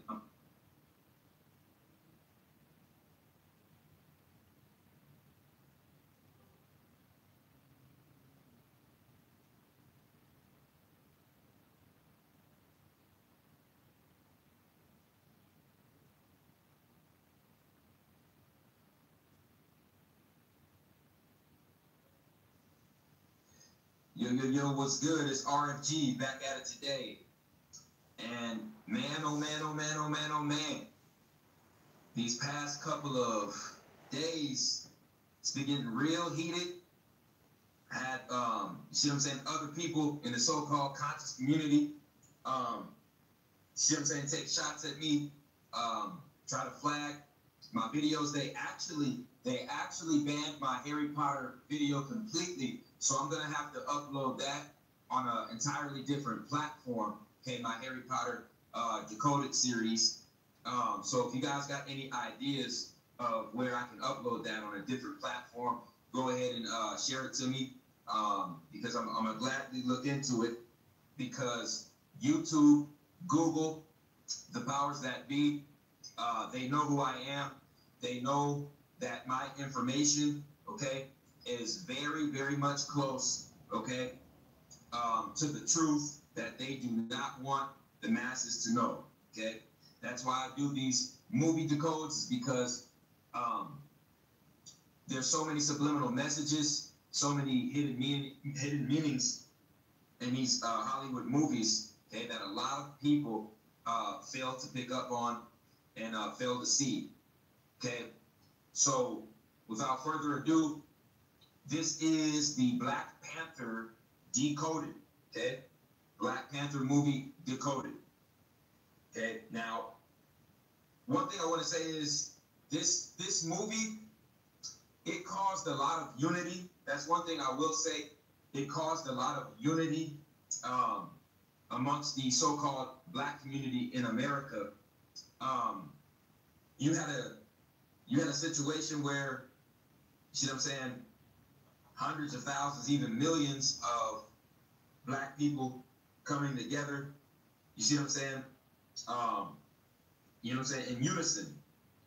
But what I didn't like about it was, okay, at the end of the day, okay, yeah, you saw a movie about a Black superhero, okay? Saw a movie about a Black superhero, but, okay, at the end of the day, you made Marvel and Walt Disney multi-millions, hundreds of millions, okay? By us going to see that movie, okay, at the theaters, we didn't do anything but make Marvel and Walt Disney hundreds of millions of dollars, ladies and gentlemen, okay? That's all that happened. I'm dead serious. So how act like it's a revolutionary act to go see a movie about a Black superhero, okay, when at the end of the day, all you're doing is making the Zionist Jews their pockets fatter? You see what I'm saying? How? We all know that Marvel and Walt Disney, okay, that's nothing but a large sector of the Freemasonic order, okay? Walt Disney and fucking Marvel. Okay, it's not a game. It's not a game. This actually made me mad, okay, in the long run, because when I was thinking about it, I was like, wow, Black people in America are so desperate to see a Black superhero that, you see what I'm saying, we went out and caused Walt Disney and Marvel to make hundreds of millions of dollars, okay, in a 5-day span. Now, this movie has been out, what is today, the 23rd or the 24th? So it's been less than 10 days, people, since the movie released, and Walt Walt Disney and Marvel have made over $500 million. Okay? Let me repeat. Walt Disney and Marvel have made over $500 million, over $500 million in less than 10 days, because black people are so desperate to have white people, okay, put a black superhero in a goddamn movie. Okay? So that's what I didn't like about it. Okay? Yeah, black people in America came together, you see what I'm saying, in a peaceful, harmonious manner. And that is good. That is good to a certain extent. But like I said, at the end of the day, we didn't do shit but make, see what I'm saying, the Zionist Jews even richer. Walt Disney and Marvel made over $500 million, okay, less than 10 days. Okay, so who is the Black Panther? Okay, the Black Panther is a fictional superhero appearing in American comic books published by Marvel Comics. The character was created by writer-editor Stan Lee and writer-artist Jack Kirby, first appearing in Fantastic Four, episode 52, July of 1966, in the Silver Age of the comic books. Black Panther's real name is T'Challa, king and protector of a fictional African nation called Wakanda. Along with possessing enhanced abilities achieved through ancient Wakandan rituals of drinking the heart-shaped herb, T'Challa also relies on his proficiency in science, rigorous physical training, hand-to-hand combat skills, and access to wealth and advanced technology to combat his enemies. Black Panther is the first superhero of African descent in mainstream American comics, having debuted years before early African-American superheroes such as Marvel Comics, The Falcon in 1969, and Luke Cage in 1972, or DC Comics' John Stewart in the role of the Green Lantern in 1971. The Black Panther storyline, which ran through 13 issues of the Jungle Action series, okay, is considered to be Marvel Comics' first graphic novel in one comic book storyline. The Black Panther mantle is handled by Casper Cole, a multiracial New York City police officer, beginning as a impersonator. Cole would later take on the moniker of White Tiger and become an ally to T'Challa. The role of Black Panther in leadership of Wakanda is also given to T'Challa's sister Shuri, for a time when he is left recovering from critical injuries.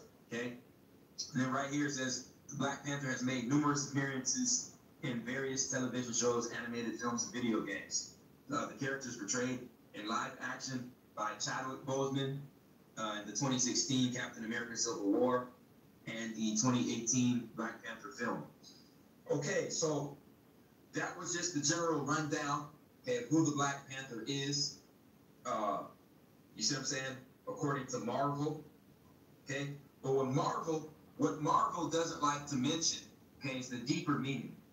The deeper meaning behind these comic book characters. Okay, that's what I'm here to do. I'm here to break down, okay, the information that they don't want you to know. Okay. Another interesting fact about T'Challa, who is the character of the Black Panther, okay, is that T'Challa went to war with an individual named Eric Killmonger, okay? And this Eric Killmonger character, this Eric Killmonger character was a copper-colored Moor, okay? Was an indigenous Moor, okay? He was a black man from America, and they called him Eric Killmonger, okay? And T'Challa ended up going to war with his own cousin, okay, for the right to the throne over the kingdom of Wakanda, okay? Now I'm gonna blow you guys away with this information that I found, okay? Not only with pertaining to the war between T'Challa and Killmonger, but also tied to this vibranium, okay? So when you really look at it in the movie, the Black Panther, you had T'Challa and Eric when they were younger. I believe T'Challa's father ended up killing Killmonger's father, Eric Killmonger's father, and that basically took Killmonger's father off of the throne and allowed not only the dad of T'Challa to take the throne, okay, that allowed T'Challa himself to have a right to the throne, okay, right after his dad died, okay. And so in the movie, the indigenous Moor, okay, from America, Killmonger, he basically set out to take the throne back that was rightfully his, okay, because he feels like the throne of Wakanda is his, okay, and these individuals cheated, okay. T'Challa and T'Challa's father cheated, okay, by killing Killmonger's father to take the throne of Wakanda. So Killmonger's trying to take the throne back, okay, dethrone the Black Panther, okay, so Killmonger can overthrow global white supremacy, okay. That's, in a nutshell, that's basically what this movie is about, okay. So I'm about to break down these pictures, right? Like right here, see what I'm saying? Like I said, when we look at Killmonger and we look at the Black Panther, okay, the Golden Jaguar, that's his name, Killmonger is really the Golden Jaguar. You have gold and you have purple. You have gold and you have purple, okay? Gold and purple are the two royal colors. They're the royal colors of the Moors.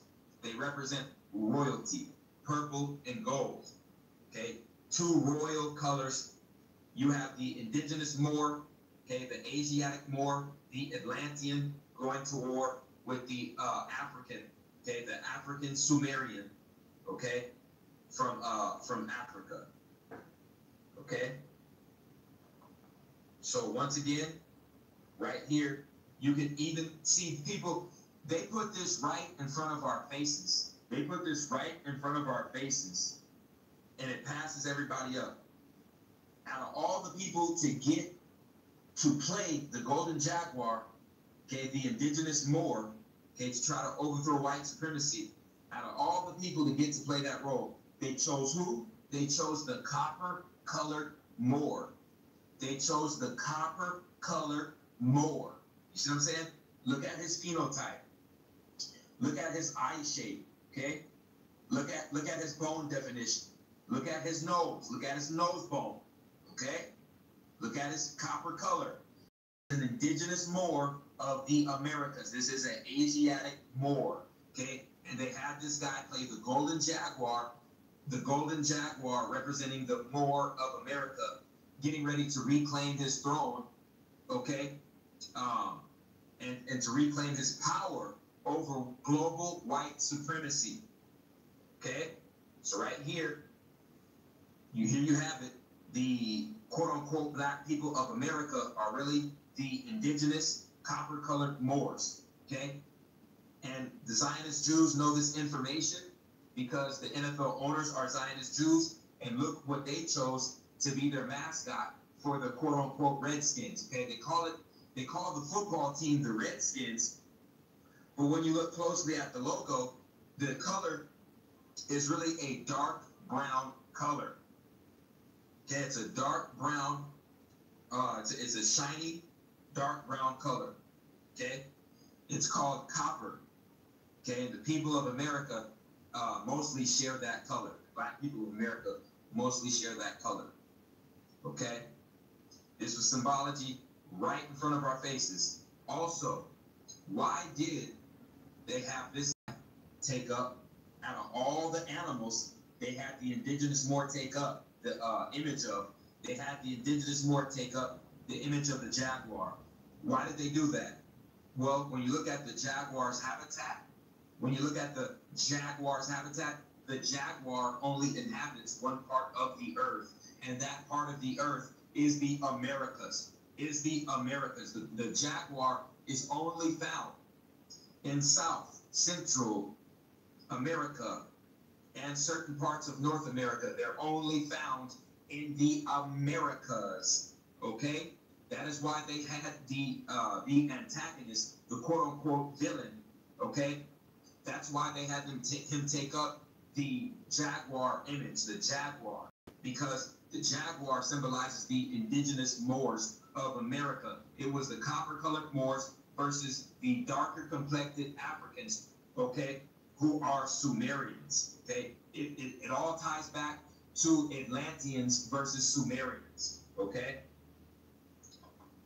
So even the Black Panther is symbolic of the Americas. The Black Panther is found in the Americas, Africa, and in Asia, but the highest population of Black Panthers is found in the Americas, okay? They're found in the Americas.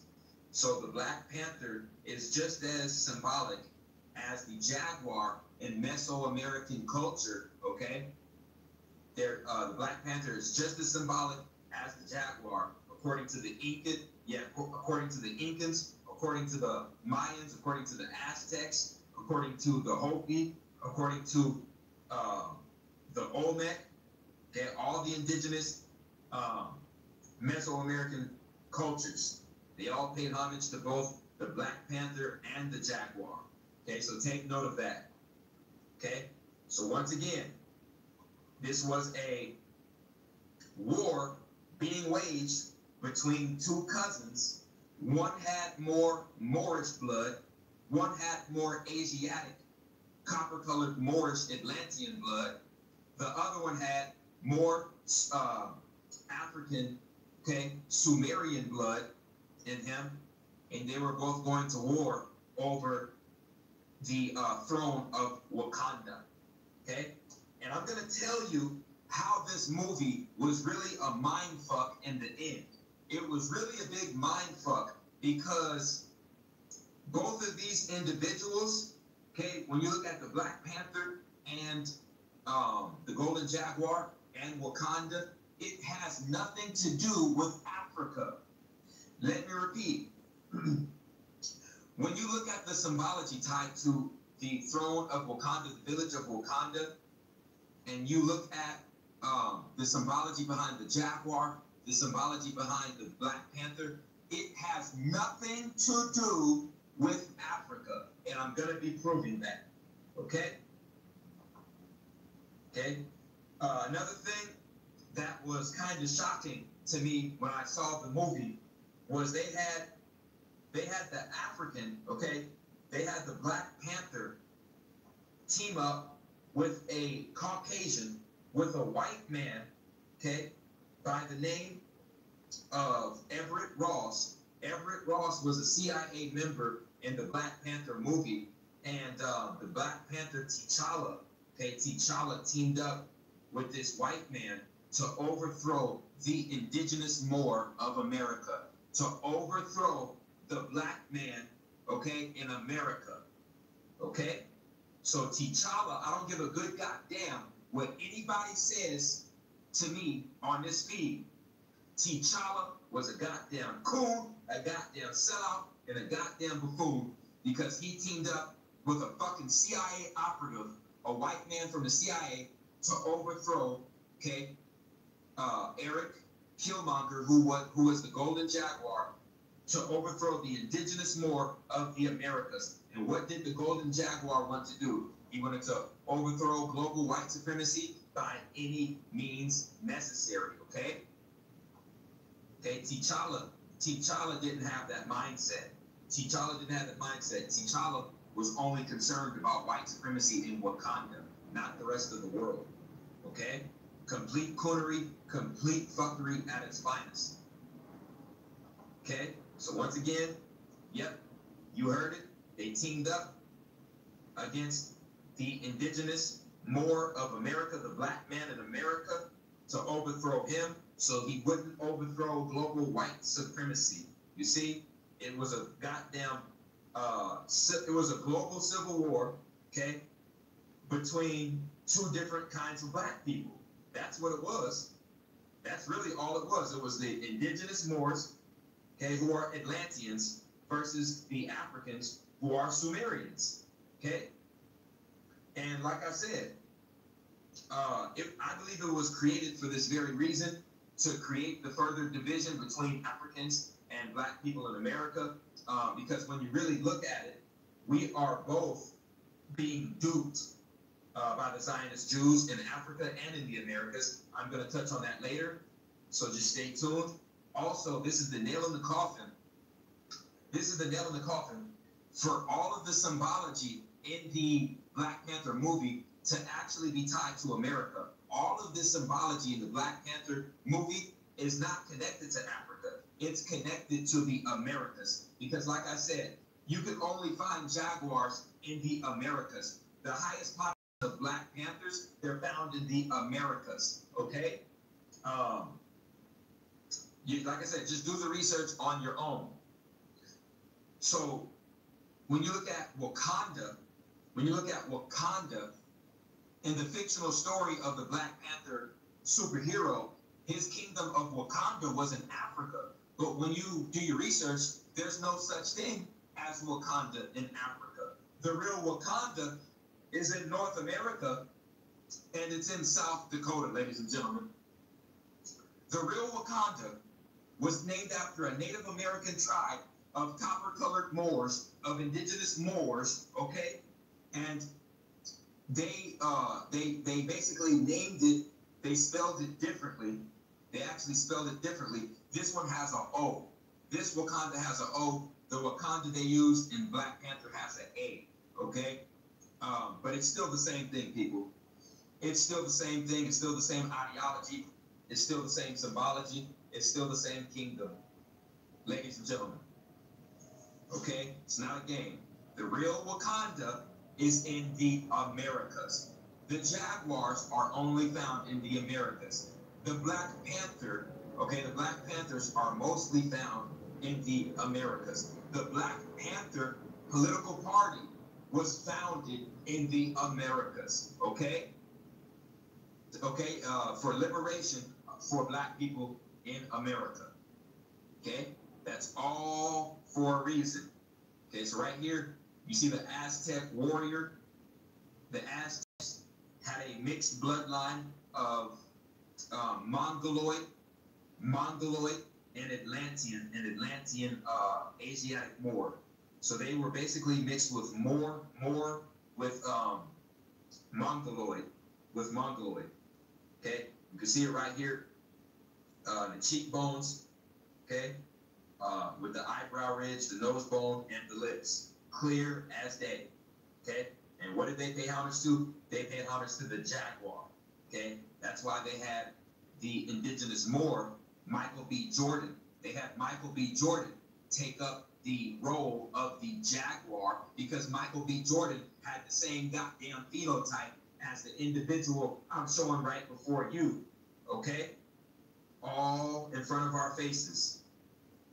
Okay, Black Panther was paid homage to by our ancestors as well in Mesoamerica. Okay, so like I said, here's an old map. Old map right here. We have Lemuria, North and South America, Mexico. We have Europe and Asia, Africa, and Atlantis. Okay, the Asiatic Moors, the Lemurians, the Atlanteans. They were all inhabiting Turtle Island in South America. When you talk about Sumeria, the Middle East and Africa, okay, those are Sumerians. Those are Sumerians. Okay, the land is Sumer and Sumeria. Okay, so this Black Panther movie was created to make a big divide, to cause big division between Africans and Black people in America. Okay, so now, I'm glad, you see what I'm saying? You guys are still tuning in, listening. Now, I'm getting ready to blow your socks off, okay? I'm getting ready to blow your socks off because a lot of people have been hitting me up about this, and we all know that the Black Panther, his suit, T'Challa's suit, was created from a material, okay, known as vibranium. It was created from a substance known as vibranium, and this substance okay, that's called vibranium is actually a real substance. It's actually a real substance, and we're about to be proving that today. Okay? Right here it says vibranium is some seriously useful stuff. Fictional. It's a fictional ore from Marvel Comics that comes from the African nation of Wakanda by the way of meteorite. Vibranium is used in Captain America daggers, and of course, Panther Habit, which is the lining of Panther's suit, Black Panther's suit. Okay. They say right here. See, here's how Marvel fucks themselves. Here's how Marvel fucks themselves, and I catch them in their lies, because right here, Marvel said that vibranium doesn't exist in our world, but we wanted to know which materials that do exist in our world might have all or some of the properties of vibranium. So right here, they just contradicted themselves, okay? So, of course, we reached out to Professor James Kakelios of the physics of superheroes to help us out. It has the property of absorbing all vibration, says Kakelios. So if you strike it, it absorbs the energy and presumably does something with it, okay?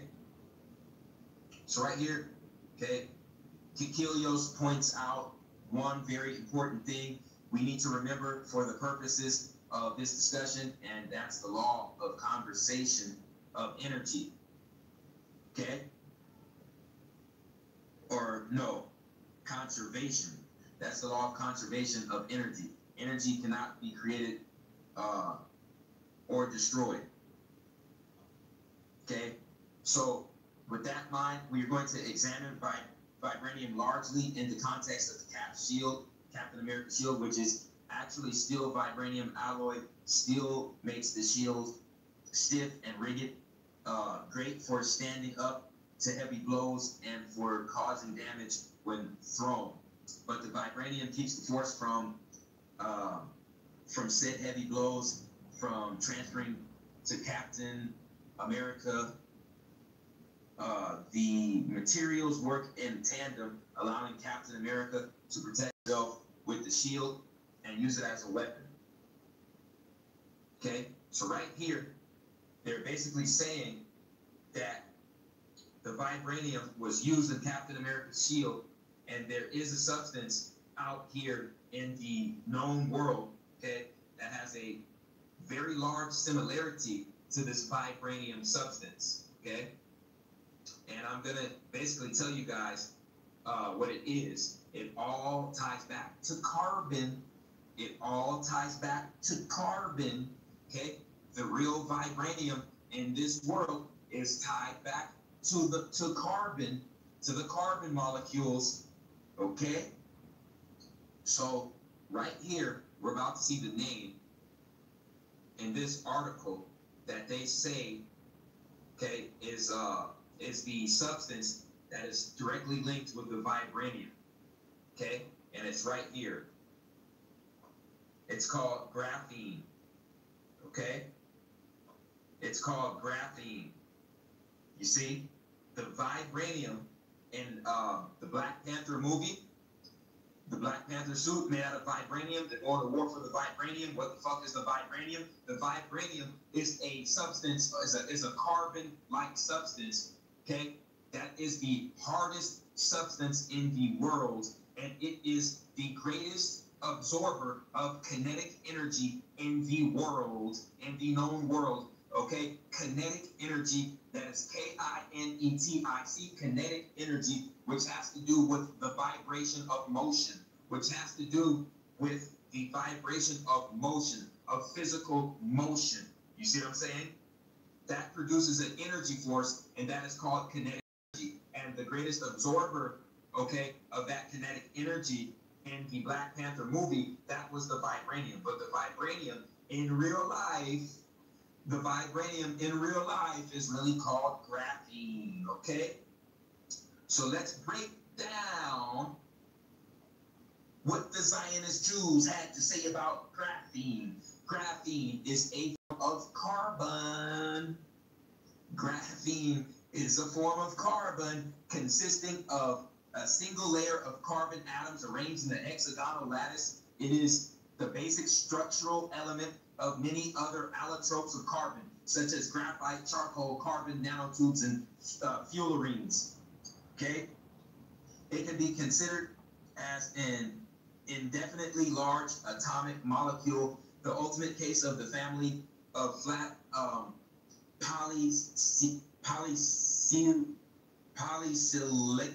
polycyclic, I think that says polycyclic aromatic hydrocarbons. Polycyclic aromatic hydrocarbons. Okay? Graphene has many unusual properties. It is the strongest material ever tested. Bingo, bingo, here we go. It is the strongest material ever tested, okay, by our government.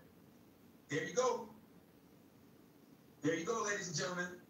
The vibranium in the Black Panther movie, okay, was the strongest known material to humanity in the Black Panther movie. The strongest material in the world in that movie was the vibranium. And I just told you that they basically stuck a foot in their ass, you see what I'm saying? And they also put it in their own goddamn article, okay, that it was the graphene. It was the graphene, okay?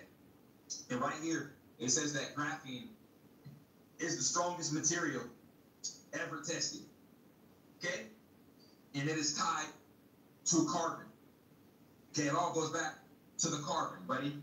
You better believe it. All these fucking technological advances, okay, it all goes back to the carbon, to the crystal. And I told you that these motherfucking Zionist Jews, all they do is go to war and kill innocent people, okay? And they lie and say it's because of a fucking boogeyman. But in reality, all the fucking Zionist Jew warlocks, all they want to do is just go under the fucking pyramid structures and take the carbon crystal,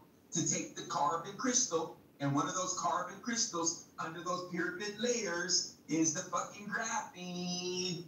And the fucking graphene is the strongest material ever tested and the strongest absorber, the greatest absorber of kinetic energy in the world, okay? So right here, it says graphene efficiently conducts heat and electricity and is nearly transparent. Graphene shows a large and nonlinear diamagnetism greater than that of graphite and can be levitated by neodymium or neodymium.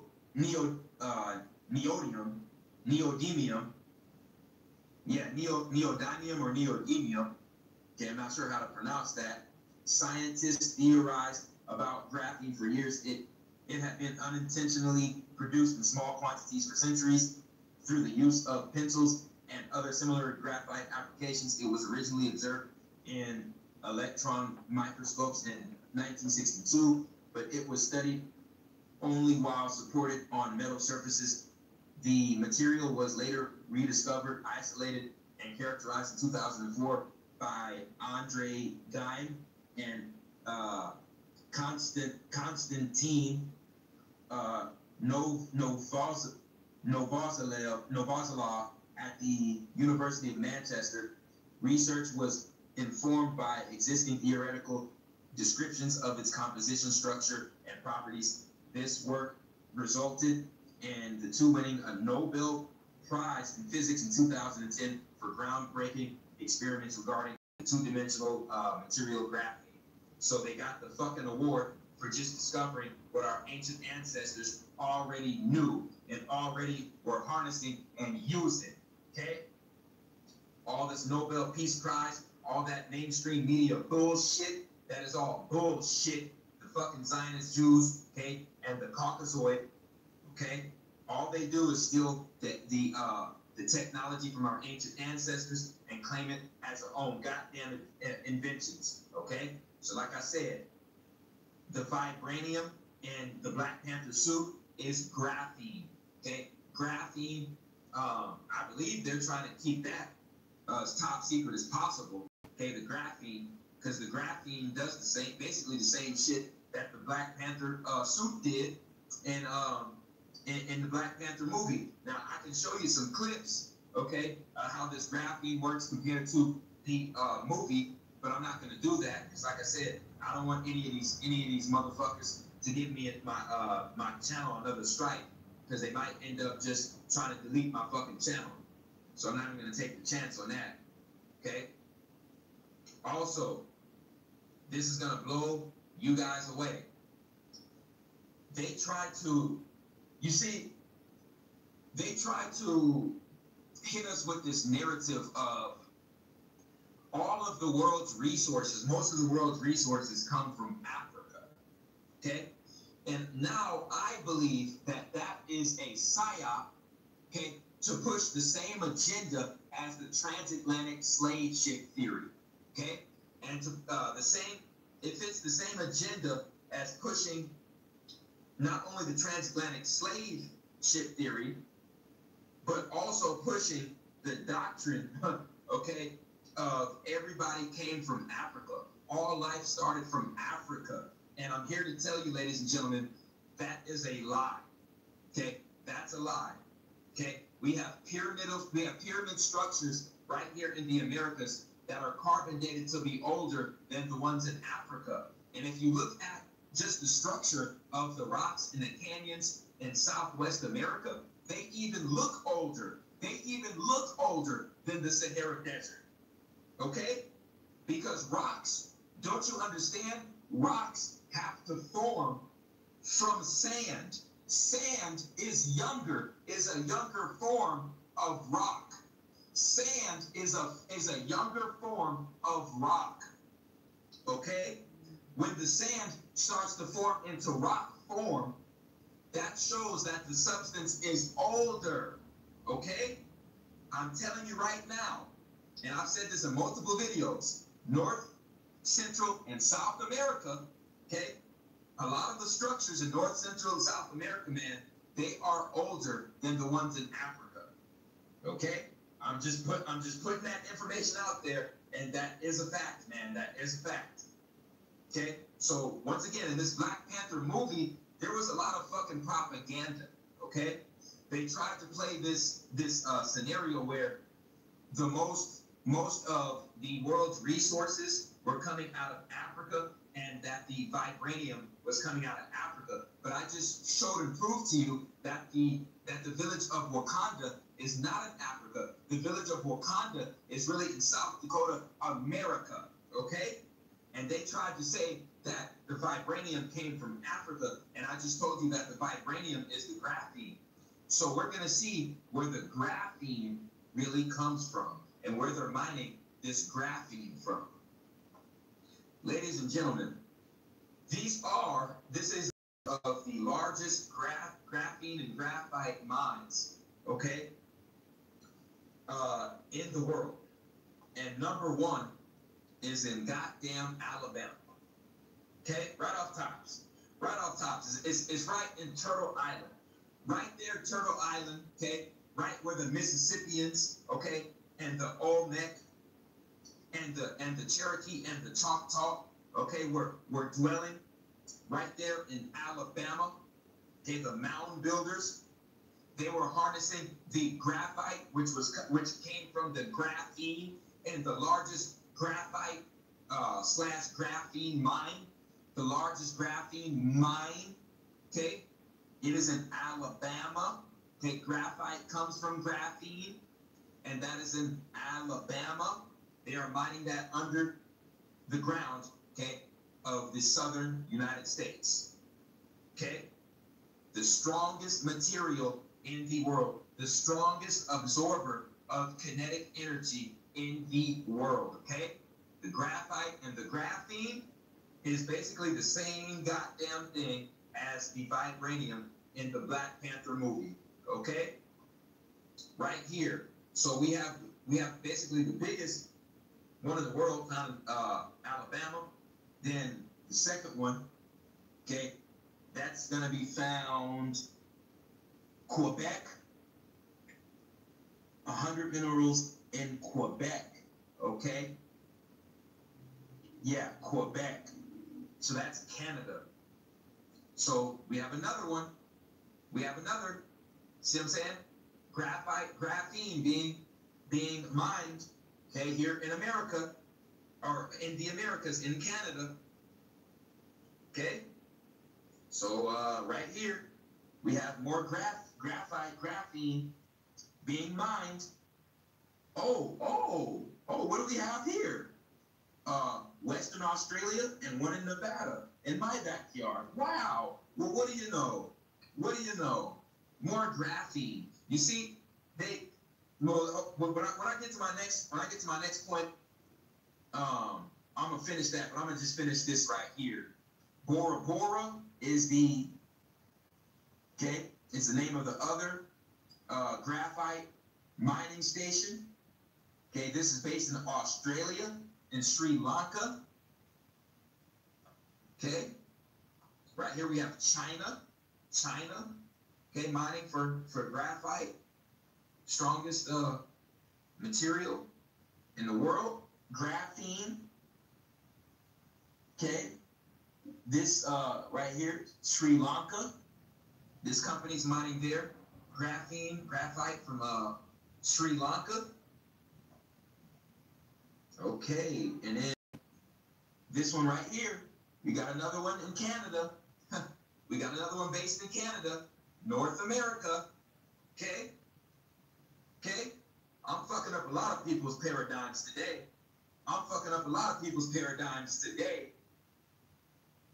Okay? Right here, another one in Sri Lanka, another one in Western Australia. Okay? So right here, we basically had the top 8, 1, 2, 3, 4, 5, 6, 7, 8, no, 10, 9, no, I say 9. The top 9 graphite mines, biggest graphite and graphene mines in the world, okay? Biggest one is in Alabama, okay? Right here, and goddamn Turtle Island, right here. But see, media and mainstream bullshit science and mainstream archaeology, they want us to believe that all of the fucking world's resources come from Africa. All life started from Africa. Oh, Africa's the motherland. Africa's the holy land. But guess what? That's a goddamn psyop, and all that does is mind fuck you. So all you do is just look at things outside of you. Look at things that are on the other side of the goddamn earth, okay, to solve your problems, okay? So you can look at everything outside of yourself, everything away from what's already here, okay, instead of paying attention to what's right fucking beneath your feet, and get your focus on the other damn side of the world in Africa, where all of these fucking resources are in the Americas, okay? All of them are in the Americas, and I'm about to be proving that right now, okay? So when you want to talk about resources, like the strongest material in the world, the carbon absorber of kinetic energy, okay, graphite and graphene, that the highest concentration of that is found in the Americas. Okay, this is what it is right here on a molecular level. Graphene. Okay, right here you see the carbon. You see the carbon molecules forming a hexagonal structure, a hexagonal shape. Okay, creating the substance that basically absorbs this kinetic energy. Okay? Not a game, people. Not a game whatsoever. So really, graphene is just a stronger form of melanin, a much stronger form of carbon. More basically strong, it's just as strong as diamonds, if not stronger. Okay? This shit right here, probably stronger than diamond. Okay, so they want us to believe that all the world's resources and all of the greatest materials in the world and all of the resources that we need to leave are found in Africa. Okay? Here to tell you right now, man, it's bullshit. It's bullshit. Okay? Right here, we have California. Now, what is California's name as a state? California is the golden state. California is the golden state, right? California is the golden state, right? So why the fuck would they call it the golden state? Oh, I know why. Because California, it has the highest concentration of gold under its surface out of any other land in North America or the western part of North America. Okay? Out of all of Western North America, California has the highest, concentration of gold under its surface. Okay? Right here. This is why the conquistador invaders, the fucking Spaniards, came to California to fool the Califians out of their fucking gold, okay? Stole their gold, raided their villages, okay? That is why you get the football team named the 49ers. The 49ers were the fucking conquistadors that overthrew the Califians and took their gold in 1849, okay? And they raided the villages. So that's why these two football teams right here, Oakland Raiders and San Francisco Niners, Oakland Raiders. The Raider is a Spaniard conquistador who in 1849 stole the fucking gold from the Califians. And that's where you get the Raiders and the fucking 49ers, okay? Right there in front of your face. And also, like I said, they call California the Golden State. It has the most gold under the surface out of any other landmass in the western part of North America. Okay? Flat out. Flat the fuck out. It's not a game. Like I said, Wakanda is in America. Okay, Wakanda's in America. Okay, so I showed you the gold. I showed you the gold deposits in California. Okay, now I'm going to show you the silver deposits in Nevada.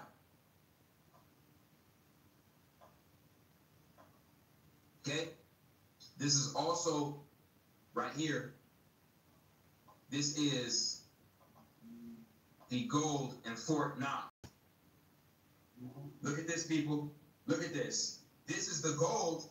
This is the, ladies and gentlemen, this is the gold that was found under the surface, okay, of the southern United States, because this is Fort Knox, Kentucky. So this is the gold that the European invaders stole from the indigenous Moors that were inhabiting the southern United States near Tennessee and Kentucky. Okay? This, ladies and gentlemen, this was the gold that was backing the fucking Federal Reserve Bank, the U.S. dollar at the Federal Reserve Bank. This is the gold that was backing that. And it didn't come from Africa. It came from America. Look at this shit. Look, that shit is stacking to the goddamn ceiling. That shit is stacking to the goddamn ceiling. And this is just one room in the entire facility of Fort Knox. Wake the hell up, people. In my opinion, there's more metal resources and crystal resources here in America than in Africa. I am dead serious. Okay, we have been mind-fucked, we have been brainwashed, we have been bamboozled. Look at this shit. Look at this shit. Gold stacked to the ceiling. So when you combine this, the Fort Knox gold, with the gold in California, like I said, in the gold in Mexico and South America, you better believe there's much more gold deposits under the surface of the Americas than what's under Africa's, man, in my opinion. Okay? We're worried about their resources when in reality, okay, most of those resources are right under our goddamn feet. But we're too lazy. You see what I'm saying? We're too lazy. We're too lazy to take this back. You see what I'm saying? Because this is ours. Indigenous Moors of America, Indigenous Moors of America, this is ours. That's our ancestors' goddamn gold. Okay? That's being backed by the Caucasoids fucking imaginary green fucking dollar. His imaginary bullshit paper dollar. Okay? That's our ancestors' gold. Flat the fuck out. So like I said, Nevada. Nevada, what do they call Nevada? Oh, they call Nevada the Silver State.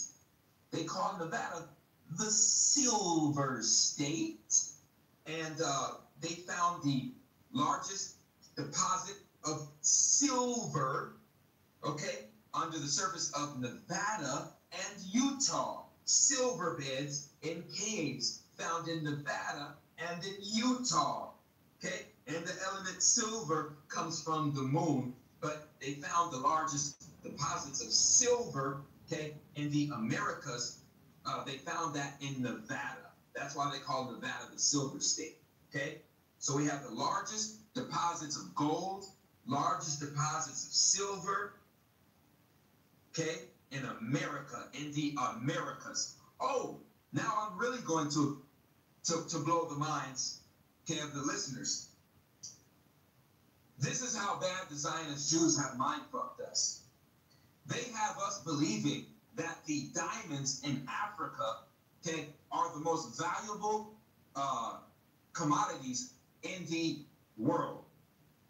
They have us thinking that the diamonds in Africa are the most valuable substance in the world. And I'm here to tell you, that's bullshit. That's bullshit, because guess what? These crystals right here, you see it in this crystal cave. Not only are they made out of the same carbon as the diamonds, the crystals actually hold physical and spiritual healing properties. Physical and electromagnetic healing properties, okay? That's what the crystals hold, okay? So when you really think about it and break it down logically, the crystals have more of a value to humans, to human life, than the diamonds. Okay, this is a fact, people. This is a fact. So they want us to believe that the diamonds in Africa are the most valuable substance in the world. And I'm here to tell you, that is baloney, malarkey, bullshit. Okay? The most valuable crystals in the world are, of course, crystals, carbonated crystals that are found in caves, and the largest crystal cave ever found was under the surface of Mexico. Under the surface of Mexico, ladies and gentlemen. Okay? Okay? So you can miss me. So you can miss me with, you see what I'm saying? Africa being the breadbasket of the world. You can miss me with that shit. I'm dead serious. I'm dead serious. And this is not to create a divide between black people in America and black people in Africa.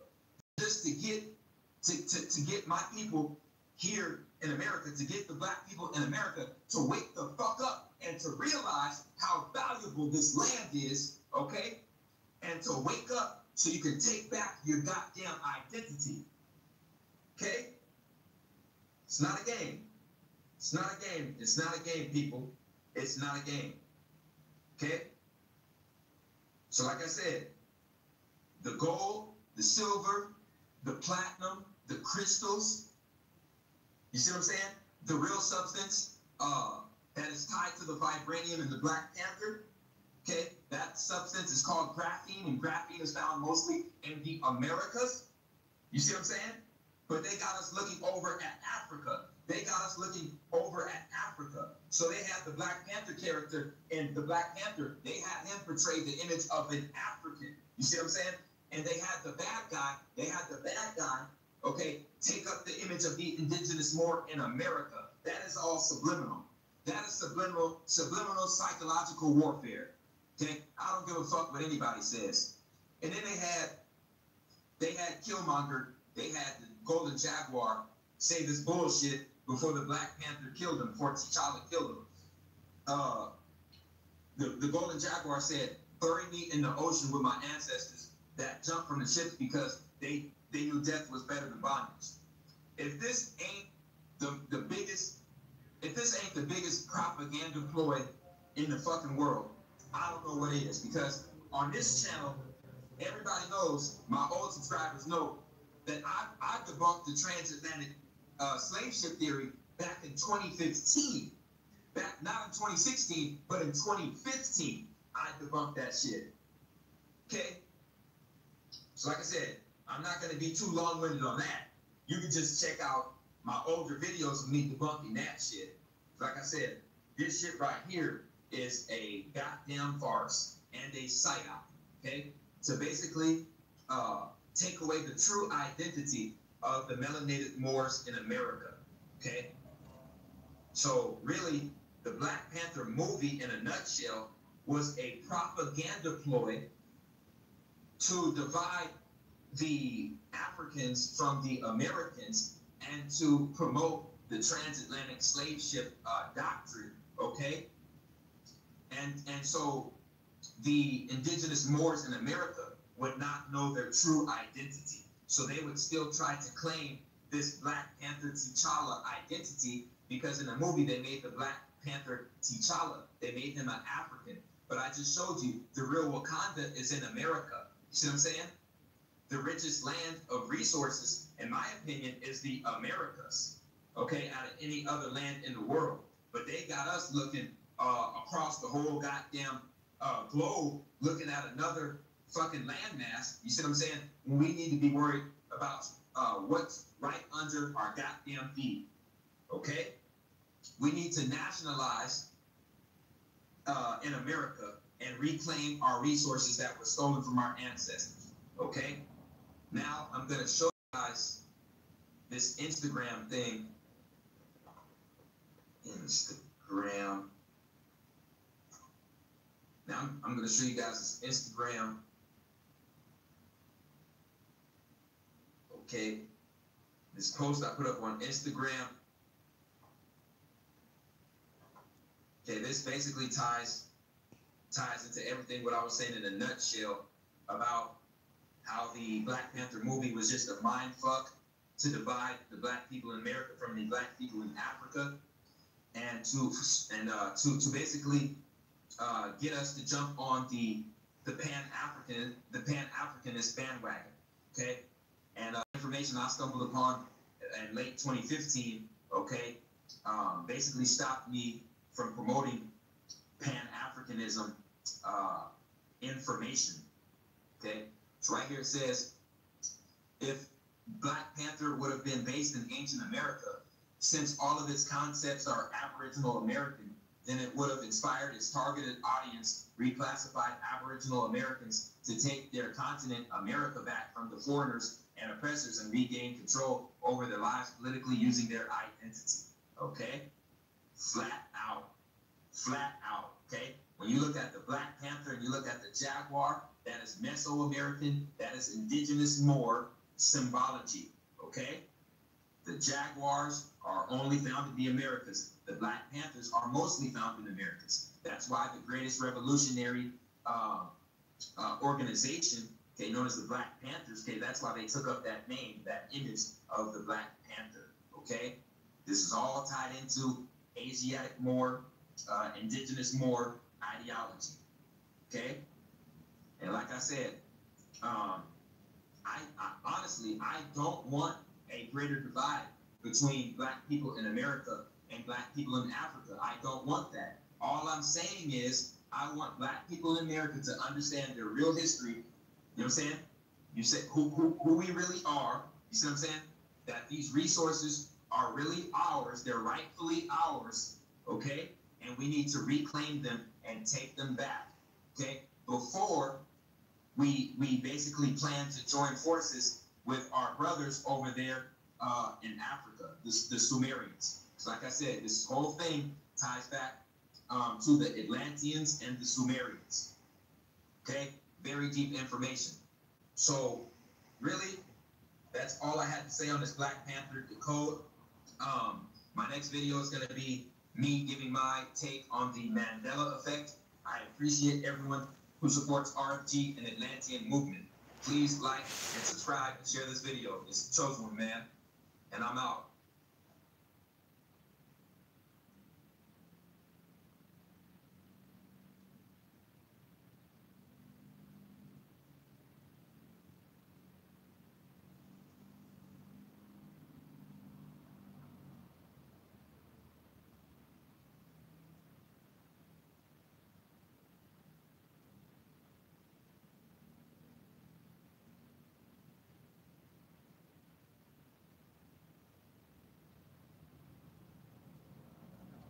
The secret behind creation. That's going to be the topic on which I'm going to give you a little explanation. It's better that I use a Sanskrit word to explain things here. There is a word in Sanskrit called kama. Kama means a lot of things. It means desire. It means sex. It also means the god of love and sex. So it's used in a general sense to refer to emotion, very intense emotion. There's a God behind it, and he's also called by the term kama. If you have that desire, then creation takes place very easily. And what happens is you generally build it over a period of many lifetimes. I just think about the life of Einstein.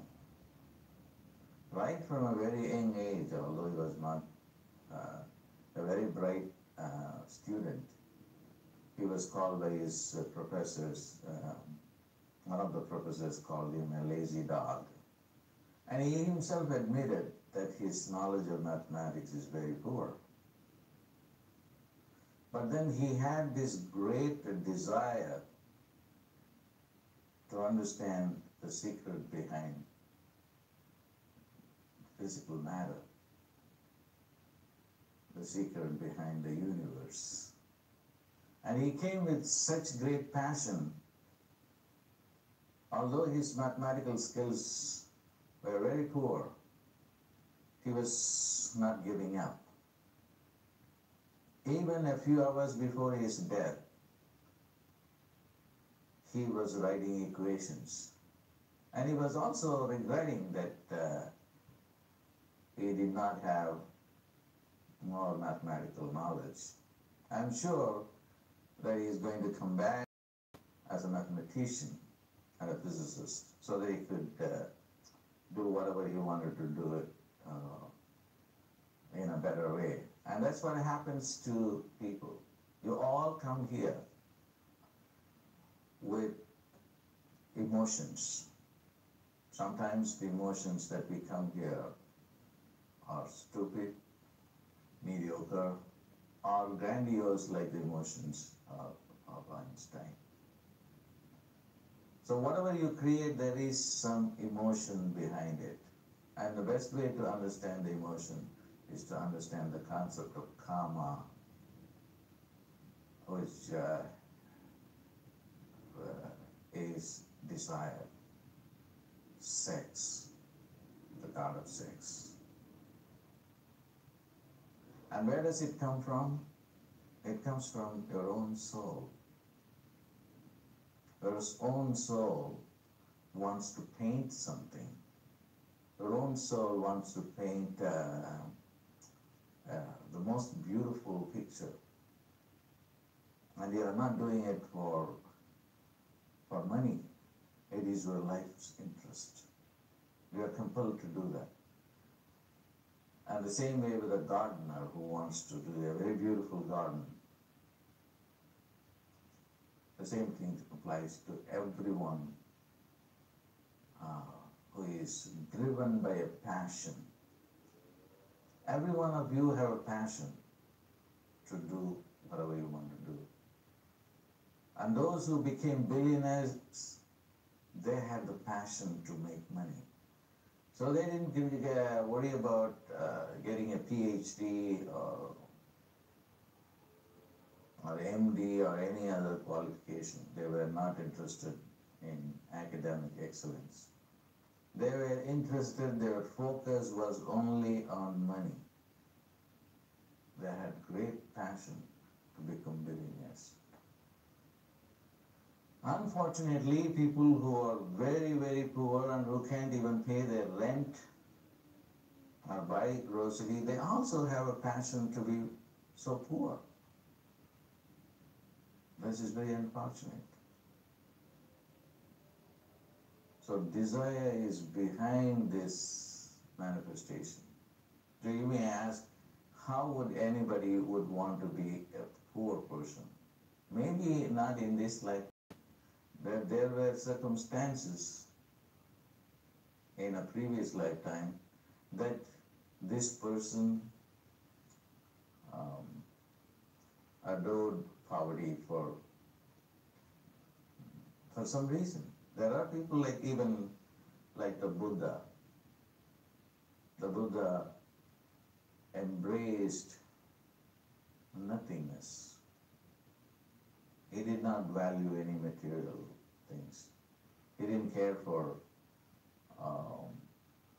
palace and his wife or his son or his father. And his passion was for emptiness. That was his passion. So that created a reality that glorified emptiness. And he looked down upon matter as something not valuable. I don't teach that philosophy. Those of you who have been following me, I know that that is a lopsided reality. So I want you to look at every emotion that you have and evaluate it. And right now, I am thinking about St. Francis of Assisi and the vow of poverty. You belong to those people who are poor belong to a sect, a religious sect, or an esoteric sect that idealized poverty as the only way to go to heaven or attain enlightenment. And then they got disillusioned. But then their vested interest for lifetimes have been only on poverty, because poverty will create a distaste towards material things. And once you are disinterested in material things, then you will focus on God, which is real. And this kind of training brought some emotions within you to passionately go after nothingness and reject materialism. And that is perhaps one of the causes for your poverty. So there is an emotion behind everything. Recently I met with a person who had a great passion to have a child. And that was the number one passion for her. She did not want anything as the number one priority other than the child. The child is the number one priority. Money may be secondary, the other things have third or fourth priorities. But her whole consciousness was filled with bringing this child into this world. But she has been feeling a lot of obstacles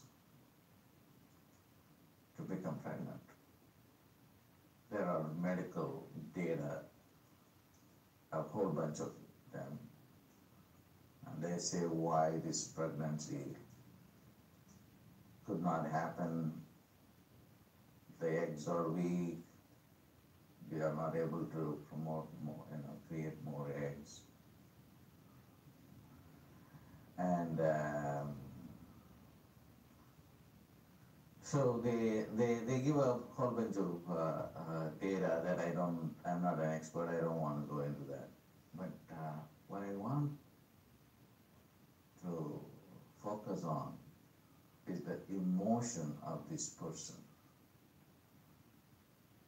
There's a joy that comes with that emotion to create this baby. There is also an agony that is associated with it because he's not able to bring that child. She has been crying for years, nothing has been happening. But then the desire has not gone. The desire is getting stronger and stronger, although she is growing older. I have known several people like that. I met 15 years ago a woman, she was 45 at that time. All that she wanted in her life was a baby. And then I said to her that it's not a good idea at this age, and I did not go along with her. I didn't want to support her desire. 15 years later, she came back to me and then she said that still the desire is there, but by this time she's 60 years old. And I decided to give her the opportunity to have a baby. I sent her to India to do some rituals and also work with the fertility doctors of how to do it. So she had donor eggs, and then she got the sperms from her boyfriend, and then had the baby at the age of 60. Actually twins at the age of 60. So the desire manifested eventually. Although she was 60, she didn't get them. It was impossible. And now, there is another scenario I want you to look at it. If she had not given birth to this twins, what would have happened? And if she had died without fulfilling this desire, she would suddenly come back in another lifetime and do it again. Okay, you come back, everyone comes back to this earth plane to fulfill unfulfilled desires. That is true of me also, because I have asked this question myself many times. Why I am here? In my last lifetime, I just turned my body into light. And I wanted to give this light body to everyone. The methodology was not right. The time was not right. And the people were not willing. There were so many reasons why it could not happen. So I decided to disappear in that lifetime. But that desire was still there. If I have one desire now, and that is the only one desire, that is the reason that keeps my life going. I'm here on this earth plane just for this reason, to give light body to everyone. This might appear to be so psychotic, and to people, what is this light body business? You know, everybody is going to die. We have not seen anyone who turning his body into life. But to me, that is very, very real. That's why I live for. That's what I think about all the time. And maybe I am articulating it in a different way as human evolution. The body is the source of pain, and if the body is not there, life will be different. And I teach in different ways the same idea. So everybody comes to the earth plane to fulfill unfulfilled desires. Now, having said that, I want you all to reflect on what your desires are. What is my desire? Why am I here? What is my number one desire? Is it money? Or is it education? Or is it fame? A Nobel Prize? Or is it a political reformation? Or a religious reformation? Or I'm confused and I don't know why I am here. And all these things are answers that you may come across when you reflect on the question of why you are here. And I want you to nail down to one or two, preferably to one, and then ask why am I here for. That will give you a clarity of how you can structure the rest of your life. The clarity may help you in many ways because some people will realize, oh my God, that's a wrong desire. Am I going to spend the rest of my life living this desire? That's an old desire that is not valid today at all. But the old emotions are still there and they are driving you nuts and then making you to think about it over and over and over and over again. But then, in every lifetime, you are given an opportunity to choose between choices. Of course, it is easy to go along with your old desires because that's your old karma. But to do something different needs a lot more energy, a lot more consciousness, a lot more alertness. But we are not alert that much because we always go along with our own karma, because the karma is the driving force. The karma makes you to think this thought, do these things. Everything is just karma. It is an autopilot. It's running on autopilot. It's not, you are not doing anything. It's like a robot. You know, when you are a robot, then you just don't think. You just have been programmed to do a certain thing, and then you are running the program. But then, to stop and to think deeply is the best choice that everyone can think of. Stop and think. Is this the right choice? So while I was talking to this person who said that my whole desire is to bring this baby out into the world, and I don't want a donor egg or the sperm from another person. This is how I just want, okay? I want my own baby. She's not the only one. I have seen so many people who have said that, who are against donor eggs. They want their own eggs, you know. And then at every level, you have to stop and think, is this really sane and profitable to think in this fashion? Should I change my emotions, change my thoughts?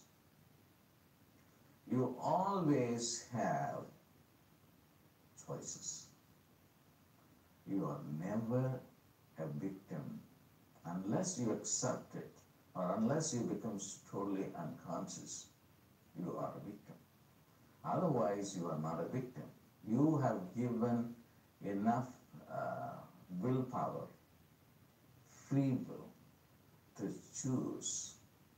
But unfortunately, most people don't use that free will or misuse it.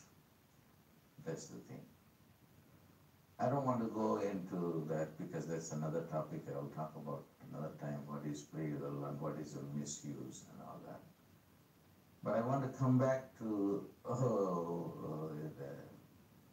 the problem of emotions with which I started this discussion.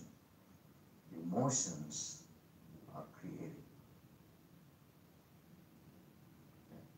But then you have to ask yourself, is this the right emotions?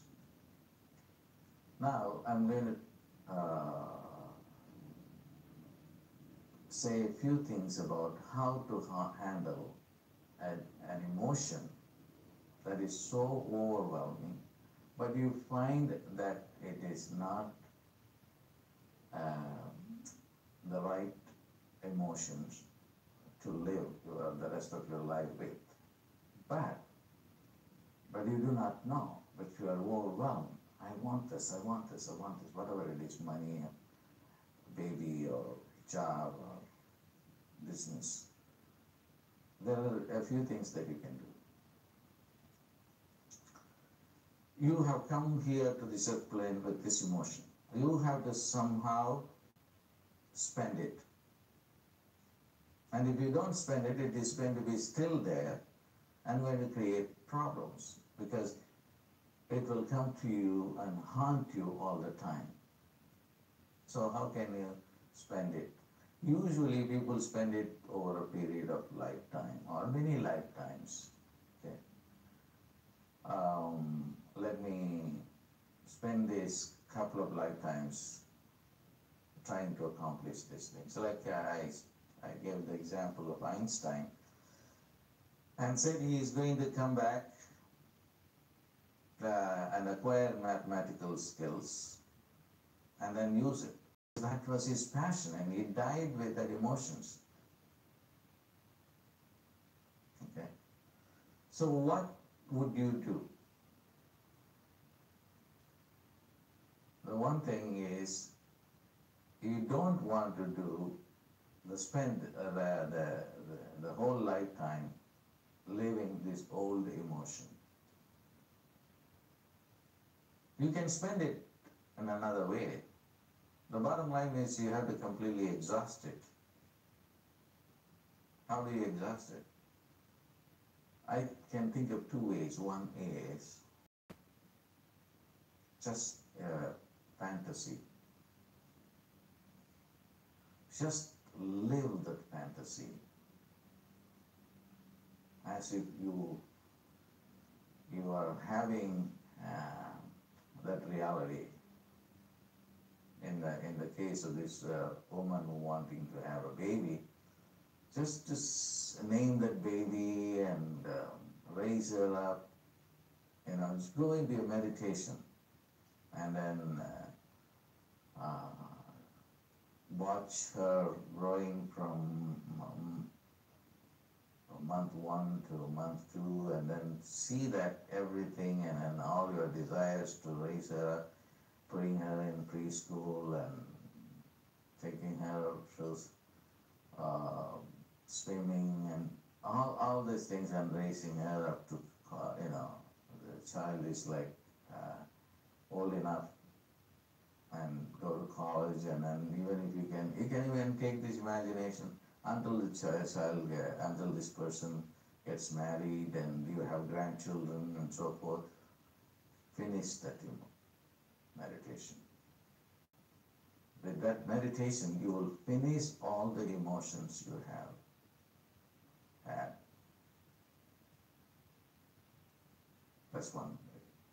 That's the other way. The other way is a little difficult It is what to work with dreams. You can dream about it. Through dreams, you can spend or exhaust lifetimes of experiences in just a few dreams. So the dreams are tricky because you may be dreaming all this already, or you are. But the problem is you don't remember your dreams. Yeah. So how to remember your dream? It's another training that you may want to go and look up books on that, on dreams. But dreams are certainly the fastest route to exhaust or spend the emotions you have. And why do we have to do that? Because life is precious. And you don't want to be stuck with old emotions. Then you cannot live life, in the now. You'll be living an old life. Then everything is just theoretical. I still help people to fulfill their old emotions. Why? Because that is the only way they can relate to. Well, that's not my choice. If people ask me, can you select something for me, I will tell them, just dump all your old emotions, all of them. Then only you can live in the now. There are infinite possibilities in the now. The moment you are stuck to the old concepts, old emotions, old ideas, then you will be deprived of the now. There are infinite possibilities. But then this is a road that is less traveled. Not many people are willing to do that because to go against the karmic forces need a lot of consciousness, a lot of commitment. Commitment to what? Commitment to life. Then you will understand what really time is.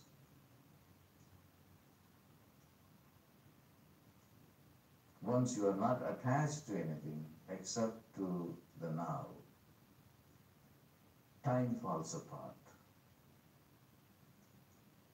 Future falls apart. You do not know what the future would be. Now we want to define everything. The moment you begin to define everything, you are losing infinity. And then embracing finitude or finite nature. So you have given a choice between infinite life and a finite life.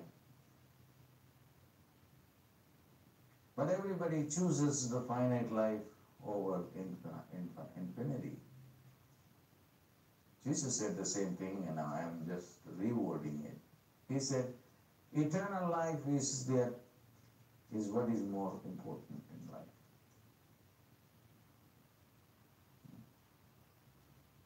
And people asked Jesus, forget about eternal life, give me fish and bread.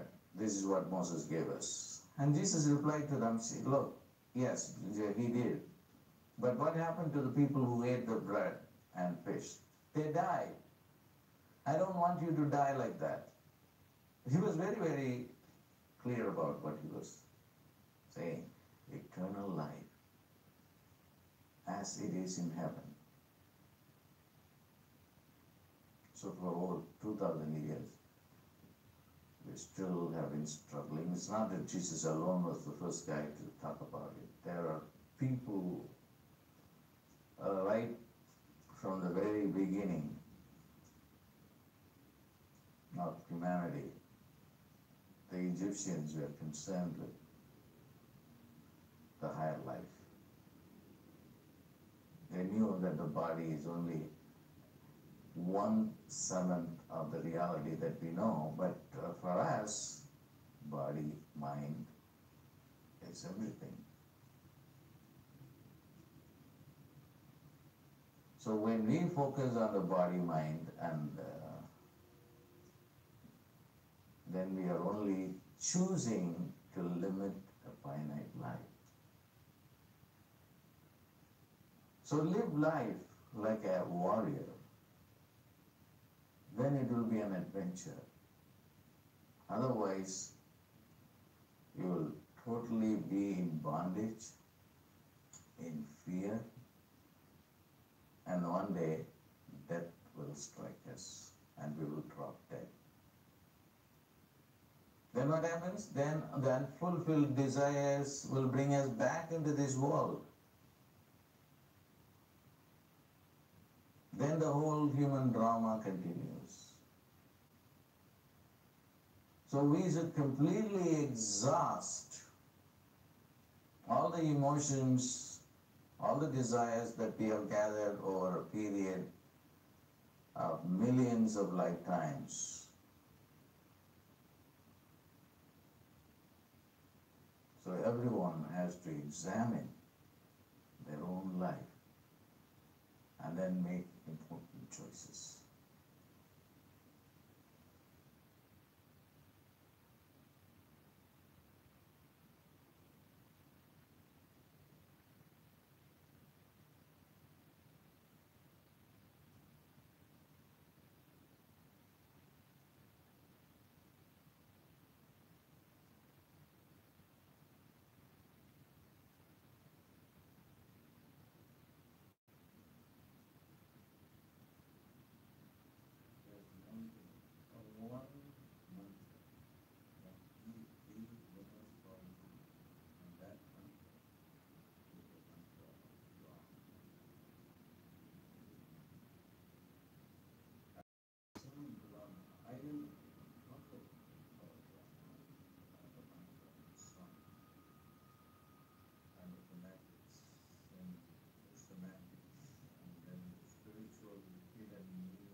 If you go on saying that, you will be hypnotized on the psychological.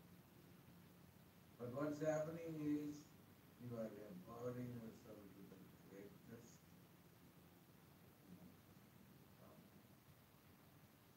So whenever you are feeling sad, and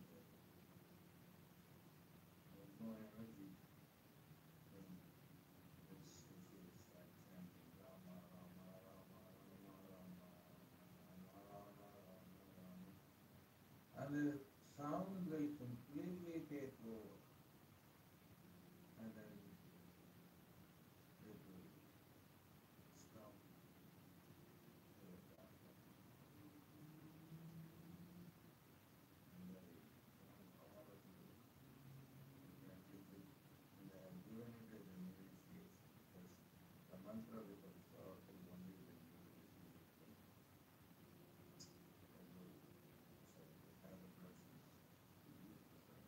You may have used it on your own.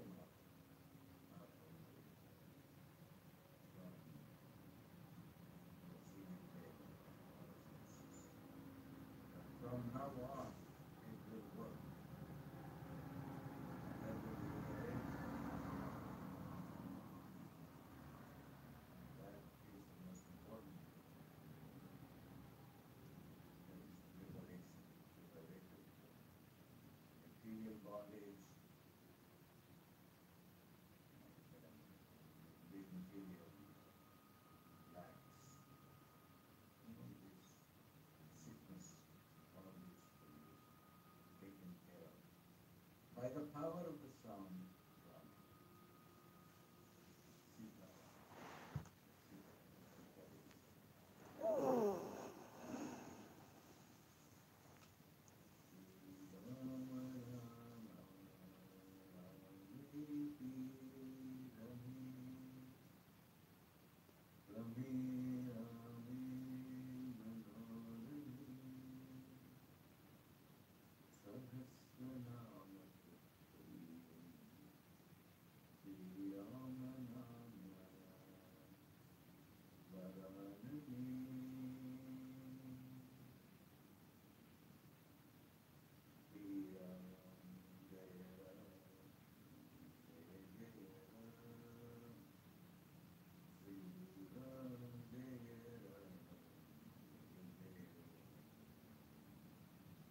Sri Ram, Jai Ram, Jai Jai Ram.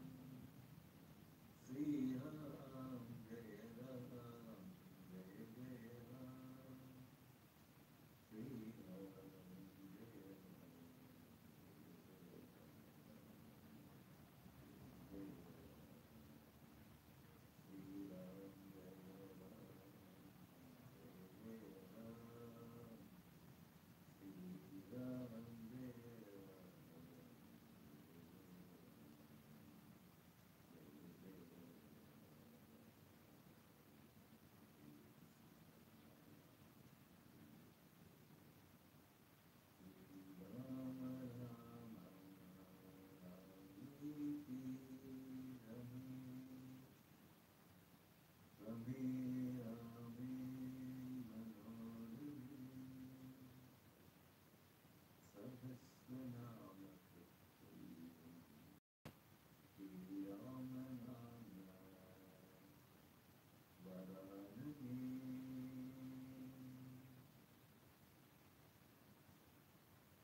Sri Ram, Jai Ram, Jai Jai Ram. Sri Ram, Jai Ram,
Sri Ram, Jai Ram, Jai Jai Ram. Sri Ram, Jai Ram, Jai Jai Ram. Sri Ram, Jai Ram, Jai Jai Ram.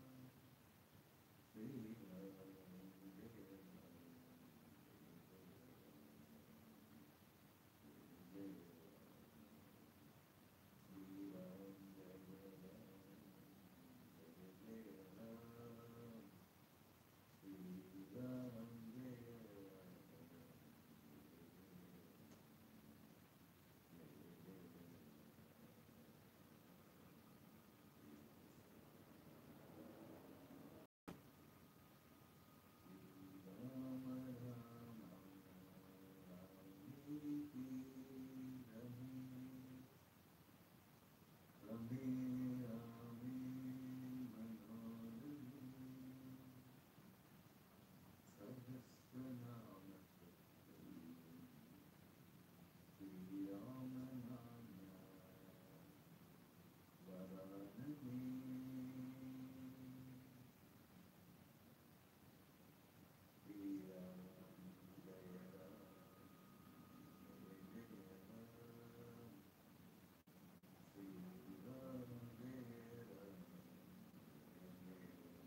Sri Ram, Jai Ram, Jai Jai Ram. Sri Ram, Jai Ram, Jai Jai Ram. Sri Ram, Jai Ram, Jai Jai Ram.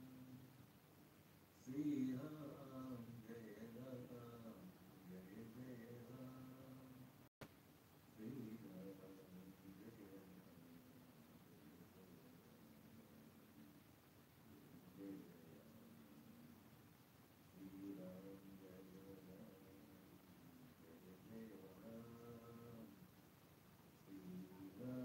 Jai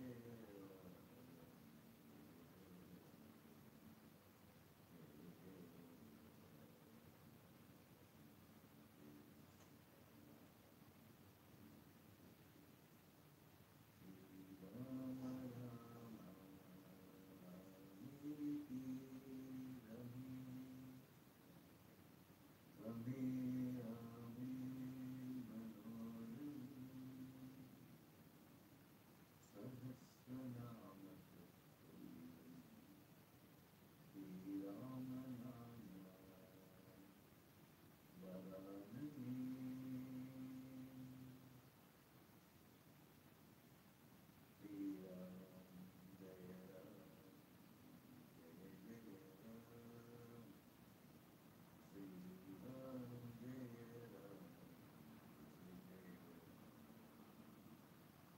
Sri Ram, Jai Ram, Jai Jai Ram.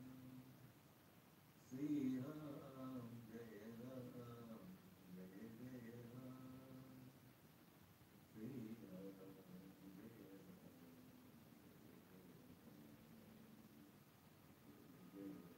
Jai Ram, Jai Jai Ram. Sri Ram, Jai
Sri Ram, Jaya Ram, Jaya Jaya Ram. Sri Ram, Jaya Ram, Jaya Jaya Ram. Sri Ram, Jaya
Ram, Jaya Sri Ram, Jaya Ram, Jaya Jaya Ram. Sri Ram, Jaya Ram, Jaya Jaya Ram.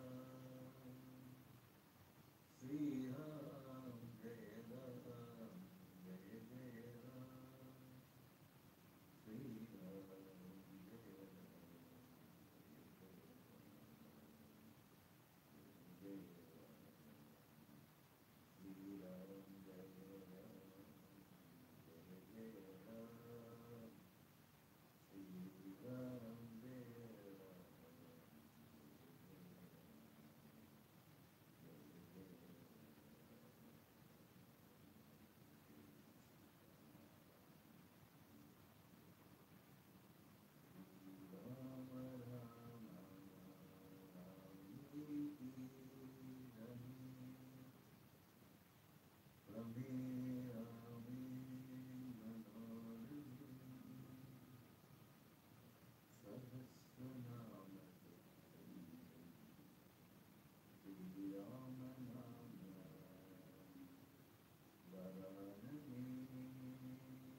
Sri Ram, Jaya Sri Ram, Jaya Ram, Jaya Jaya Ram. Sri Ram, Jaya Ram, Jaya Jaya Ram. Sri Ram,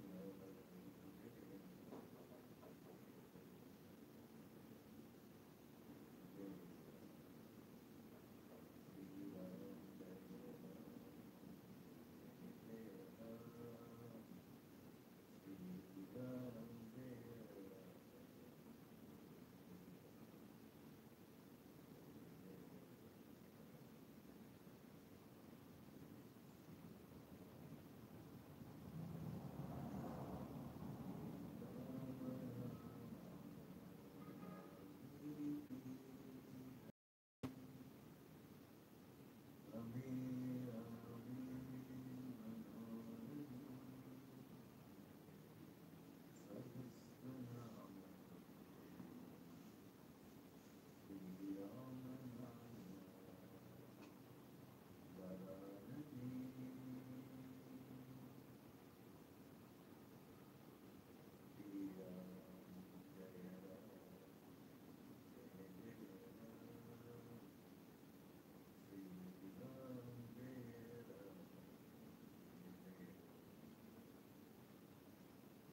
Sri Ram, Jai Ram, Jai Jai Ram. Sri Ram, Jai Ram, Jai Jai Ram.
Sri Ram, Jai Ram. Sri Ram, Jai Ram, Jai Jai Ram.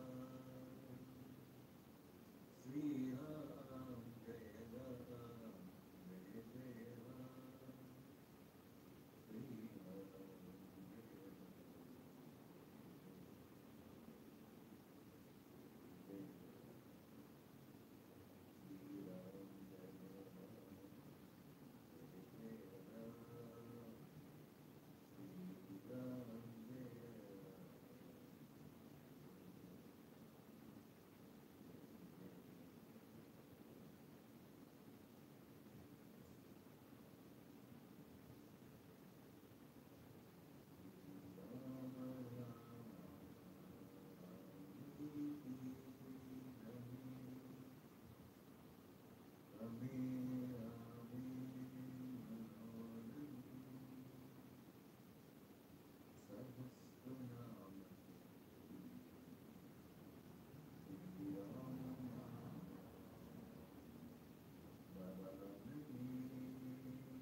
Sri Ram, Sri Ram, Jai Ram, Jai Jai Ram. Sri Ram, Jai Ram, Jai Jai Ram. Sri Ram, Jai Ram.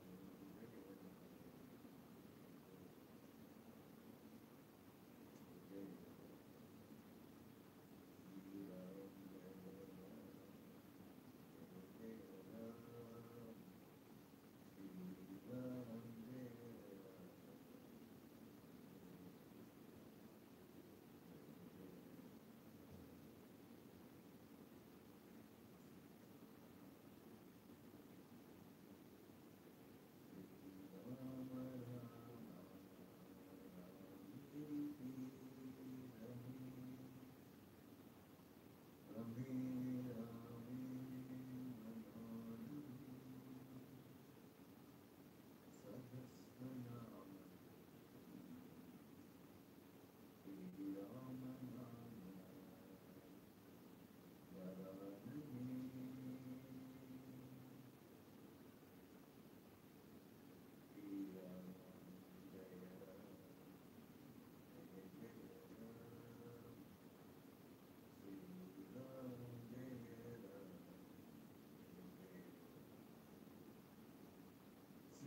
Sri Ram, Jai Ram, Jai Jai Ram.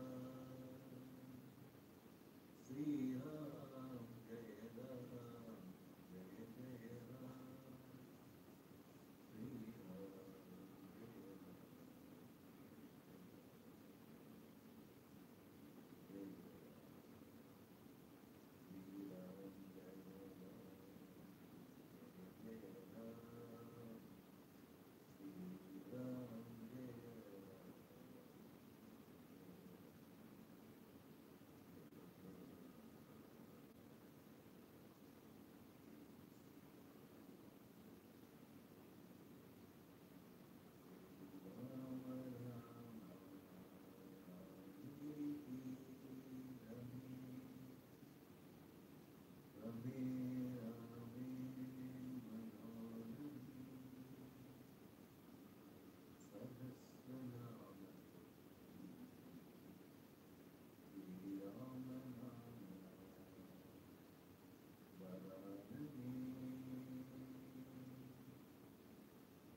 Ram, Jai Ram.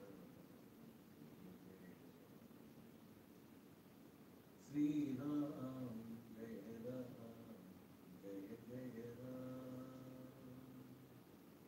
Sri Ram, Jai Ram, Jai Jai Ram. Sri Ram, Jai Ram.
Ram, Jai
Sri Ram, Jai Ram, Jai Jai Ram. Sri Ram, Jai Ram, Jai Jai Ram. Sri Ram,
Jai Sri Ram, Jai Ram, Jai Jai Ram. Sri Ram, Jai Ram, Jai Jai Ram.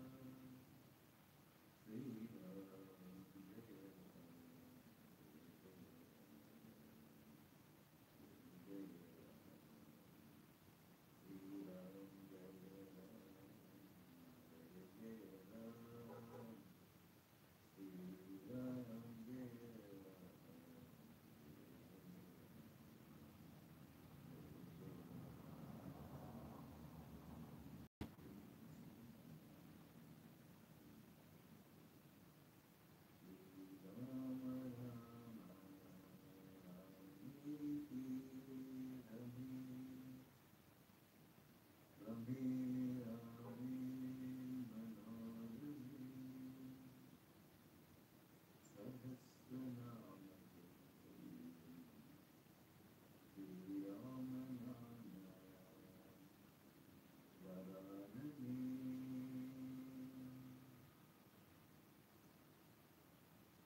Ram,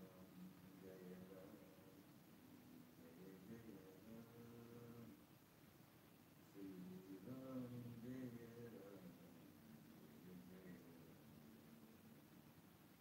Sri Ram, Jai Ram, Jai Jai Ram. Sri Ram, Jai Ram, Jai Jai Ram.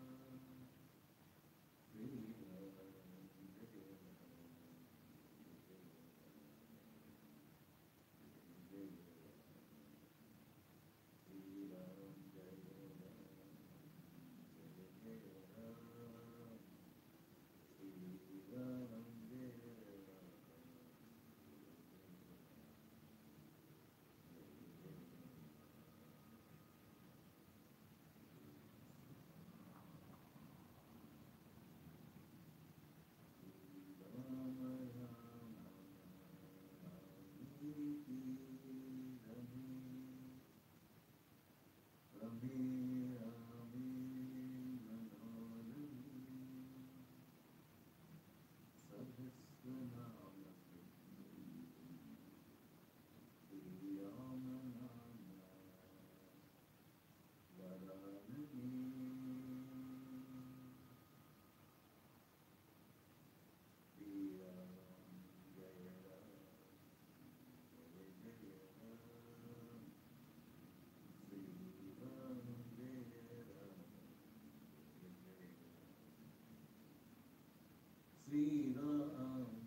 Sri Ram Jaya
எல்லாம் வல்ல Madurai சிந்தாய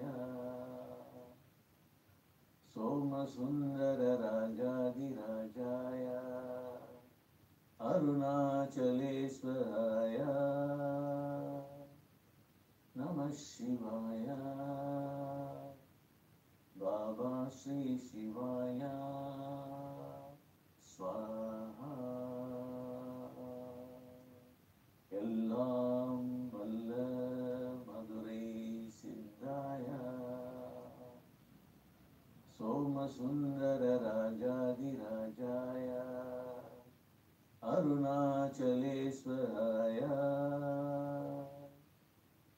Namah Shivaya. Baba Sri Shivaya. Swaha.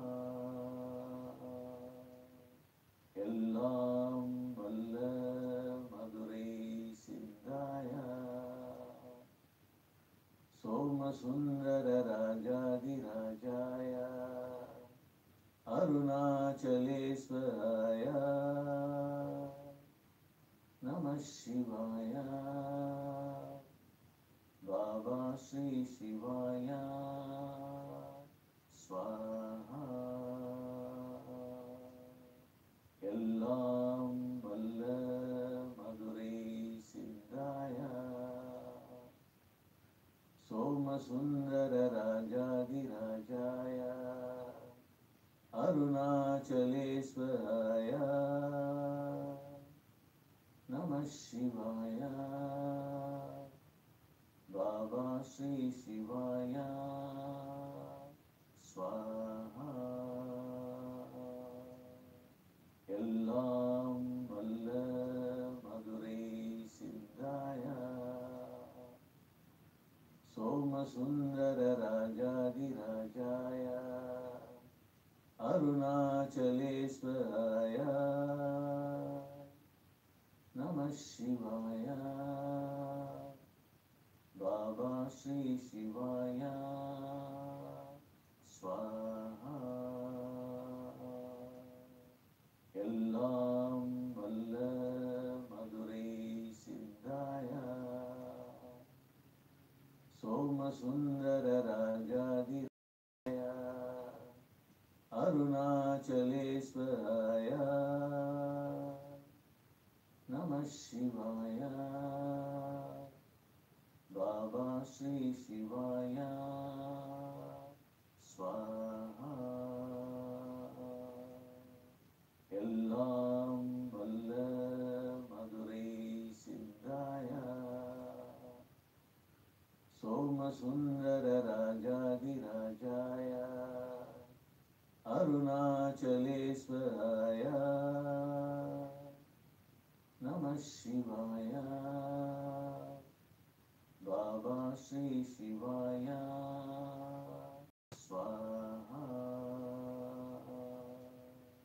Ellam Valla Madurai Siddhaya. Soma Sundara Rajadi Rajaya. Arunachaleswaraya. Namah Shivaya. Baba Sri Shivaya. Swaha. Ellam Valla Madurai Siddhaya. Soma Sundara Rajadi Rajaya. Arunachaleswaraya. Namah Shivaya. Baba Sri Shivaya. Swaha. Ellam Valla Madurai Siddhaya. Soma Sundara Rajadi Rajaya. Arunachaleswaraya. Namah Shivaya. Baba Sri Shivaya. Swaha. Ellam Valla Madurai Siddhaya. Soma Sundara Rajadi Rajaya. Arunachaleswaraya. Namah Shivaya. Baba Sri Shivaya. Swaha. Ellam Valla Madurai Siddhaya. Soma Sundara Rajadi Rajaya. Arunachaleswaraya. Namah Namah Shivaya. Baba Sri Shivaya. Swaha. Ellam Valla Madurai Siddhaya. Soma Sundara Rajadi Rajaya. Arunachalesvaraya. Namah Shivaya. Baba Sri Shivaya. Swaha. Ellam Valla Madurai Siddhaya. Soma Sundara Rajadi Rajaya. Arunachalesvaraya. Namah Shivaya. Baba Sri Shivaya. Swaha. Ellam Valla Madurai Siddhaya. Soma Sundara Rajadi Rajaya. Arunachalesvaraya. Namah Shivaya. Baba Sri Shivaya. Swaha. Ellam Valla Madurai Siddhaya. Soma Sundara Rajadi Rajaya. Arunachalesvaraya. Namah Shivaya. Baba Sri Shivaya. Swaha.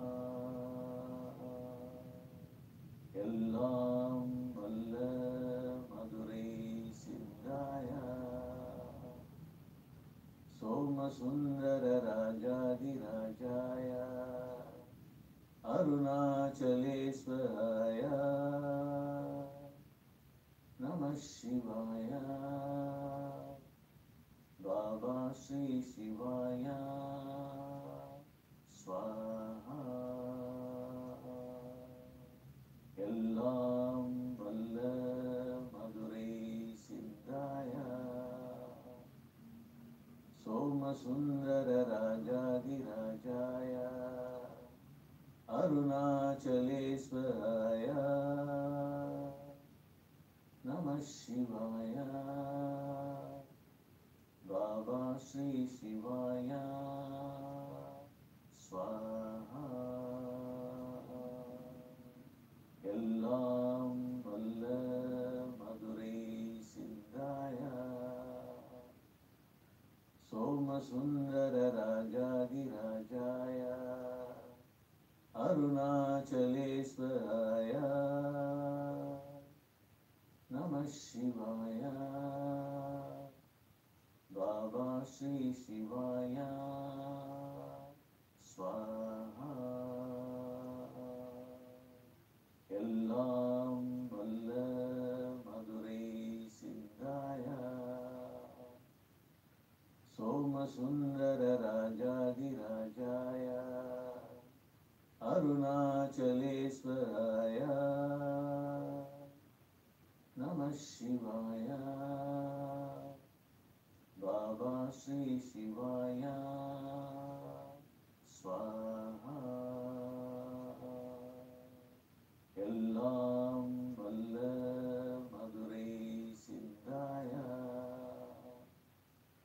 Soma Sundara Rajadi Rajaya. Arunachalesvaraya. Namah Shivaya. Baba Sri Shivaya. Swaha. Ellam Valla Madurai Siddhaya. Soma Sundara Rajadi Rajaya. Arunachalesvaraya. Namah Shivaya. Shri Shivaya Swaha. Ellam Valla Madurai Siddhaya Somasundara Rajadirajaya Arunachaleswaraya Namah Shivaya Baba Shri Shivaya Swaha. Ellam Valla Madurai Siddhaya Somasundara Rajadirajaya Arunachaleswaraya Namah Shivaya Baba Shri Shivaya Swaha. Ellam Valla Madurai Siddhaya Somasundara Rajadirajaya Arunachaleswaraya Namah Shivaya Baba Shri Shivaya Swaha. Ellam Valla Madurai Siddhaya Somasundara Rajadirajaya Arunachaleswaraya Namah Shivaya Baba Shri Shivaya Swaha. Ellam Valla Madurai Siddhaya Somasundara Rajadirajaya Arunachaleswaraya Namah Shivaya Baba Shri Shivaya Swaha. Ellam Valla Madurai Siddhaya Somasundara Rajadirajaya Arunachaleswaraya Namah Shivaya Baba Shri Shivaya Swaha. Ellam Valla Madurai Siddhaya Somasundara Rajadirajaya Arunachaleswaraya Namah Shivaya Baba Shri Shivaya Swaha. Ellam Valla Madurai Siddhaya Somasundara Rajadirajaya Arunachaleswaraya Namah Shivaya Baba Shri Shivaya Swaha. Ellam Valla Madurai Siddhaya Somasundara Rajadirajaya Arunachaleswaraya Namah Shivaya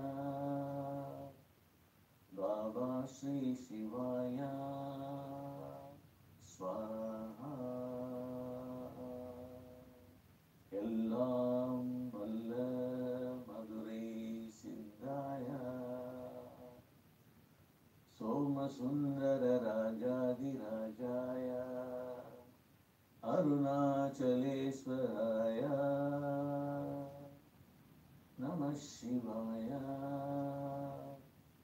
Baba Baba Sri Shivaya Swaha.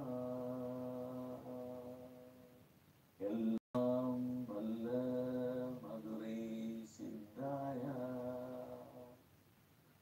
Somasundara Rajadi Rajaya Arunachaleswaraya Namah Shivaya Baba Sri Shivaya Swaha. Ellam Valla Madurai Siddhaya Somasundara Rajadi Rajaya Arunachaleswaraya Namah Shivaya Baba Sri Shivaya Swaha. Ellam Valla Madurai Siddhaya Somasundara Rajadi Rajaya Arunachaleswaraya Namah Shivaya Baba Sri Shivaya Swaha. Ellam Valla Madurai Siddhaya Somasundara Rajadi Rajaya Arunachaleswaraya Namah Shivaya Baba Sri Shivaya Swaha. Ellam Valla Madurai Siddhaya Somasundara Rajadi Rajaya Arunachaleswaraya Namah Shivaya Baba Sri Shivaya Swaha. Ellam Valla Madurai Siddhaya Somasundara Rajadi Rajaya Arunachaleswaraya Namah Shivaya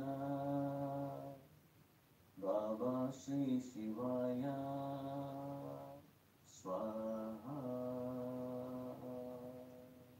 Ellam Valla Madurai Siddhaya Somasundara Rajadi Rajaya Arunachaleswaraya Namah Shivaya Baba Sri Shivaya Swaha. Ellam Valla Madurai Siddhaya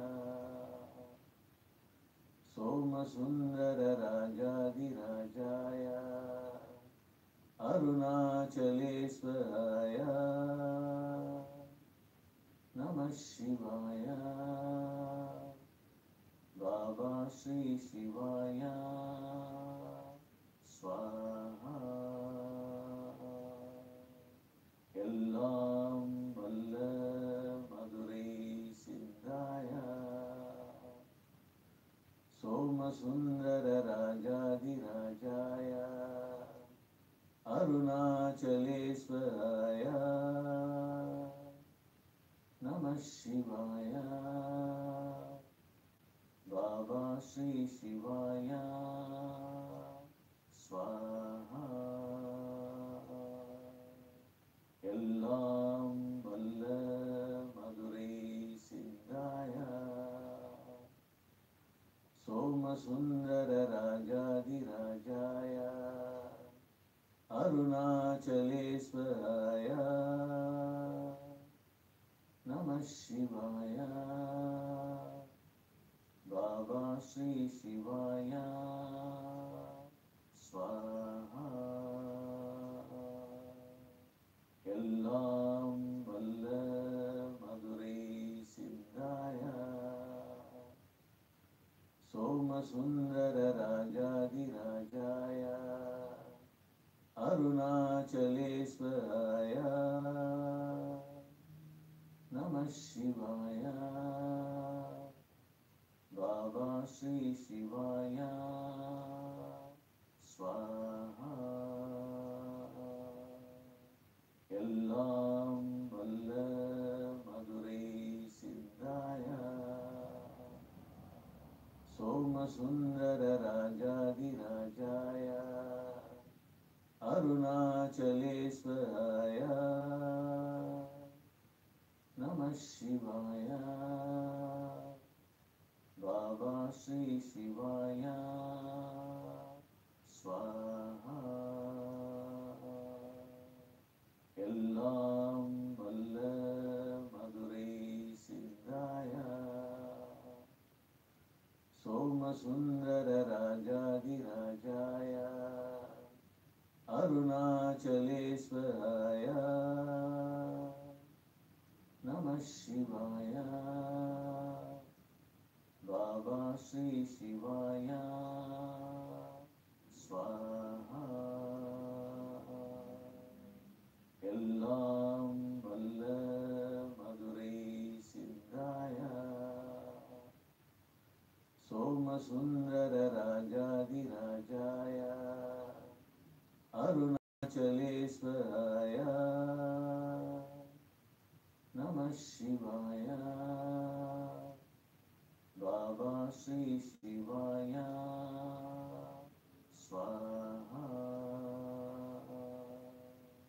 Ellam Valla Madurai Siddhaya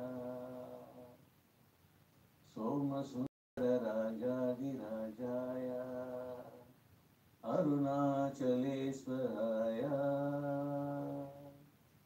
Namah Shivaya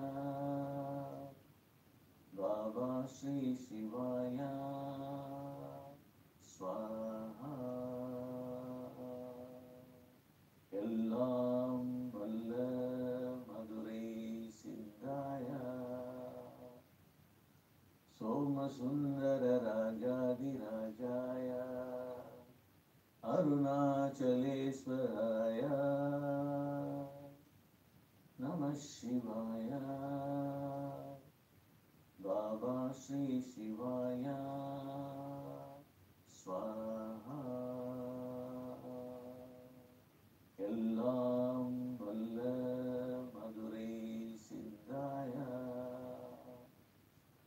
Somasundara Rajadi Rajaya Arunachaleswaraya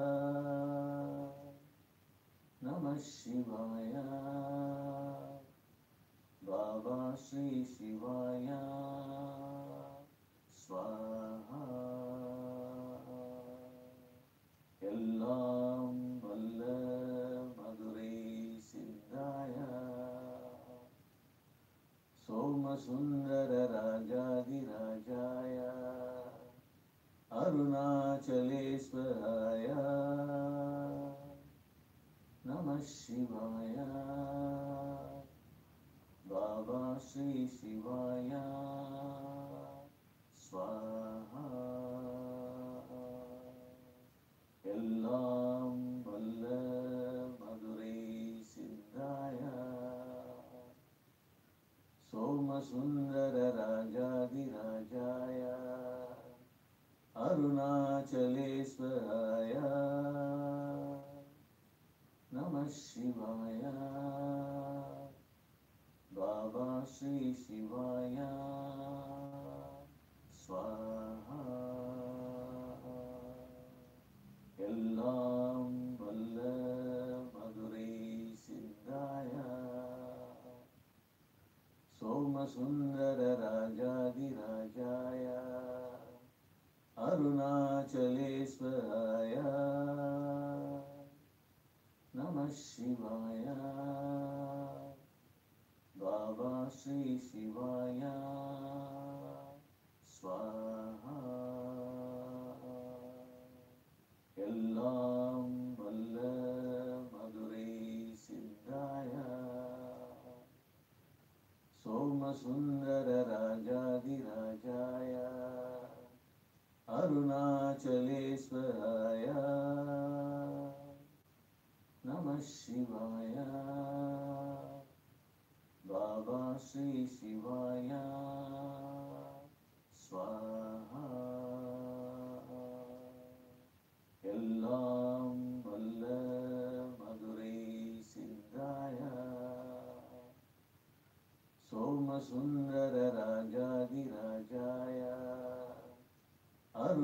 Arunachaleswaraya Namah Shivaya Baba Shri Shivaya Swaha Ellam Valla Madurai Siddhaya Somasundara Rajadirajaya Arunachaleswaraya Namah Shivaya Baba Shri Shivaya Swaha Ellam Valla Madurai Siddhaya Somasundara Rajadirajaya Arunachaleswaraya Namah Shivaya Baba Shri Shivaya Swaha Ellam Valla Madurai Siddhaya Somasundara Rajadirajaya Arunachaleswaraya Namah Shivaya Baba Shri Shivaya Swaha Ellam Valla Madurai Siddhaya Somasundara Rajadirajaya Arunachaleswaraya Namah Shivaya Baba Shri Shivaya Swaha Ellam Valla Madurai Siddhaya Somasundara Rajadirajaya Arunachaleswaraya Namah Shivaya Baba Shri Shivaya Swaha Ellam Valla Madurai Siddhaya Somasundara Rajadirajaya Arunachaleswaraya Namah Shivaya Baba Shri Shivaya Swaha Ellam Valla Madurai Siddhaya Somasundara Rajadirajaya Arunachaleswaraya Namah Shivaya Baba Shri Shivaya Swaha Ellam Valla Madurai Siddhaya Somasundara Rajadirajaya Arunachaleswaraya Namah Shivaya Baba Shri Shivaya Swaha Ellam Valla Madurai Siddhaya Somasundara Rajadirajaya Arunachaleswaraya Namah Shivaya Baba Shri Shivaya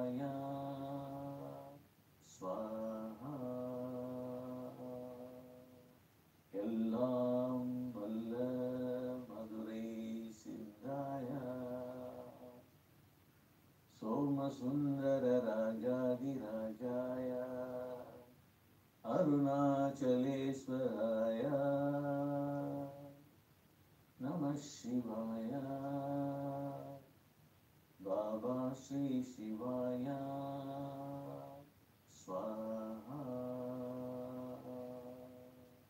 Ellam Valla Madurai Siddhaya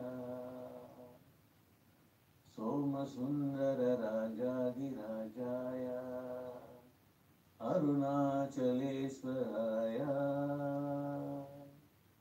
Namah Shivaya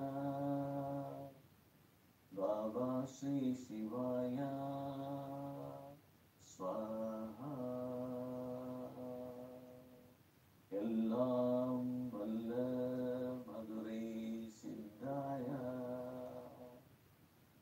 Somasundara Rajadirajaya Arunachaleswaraya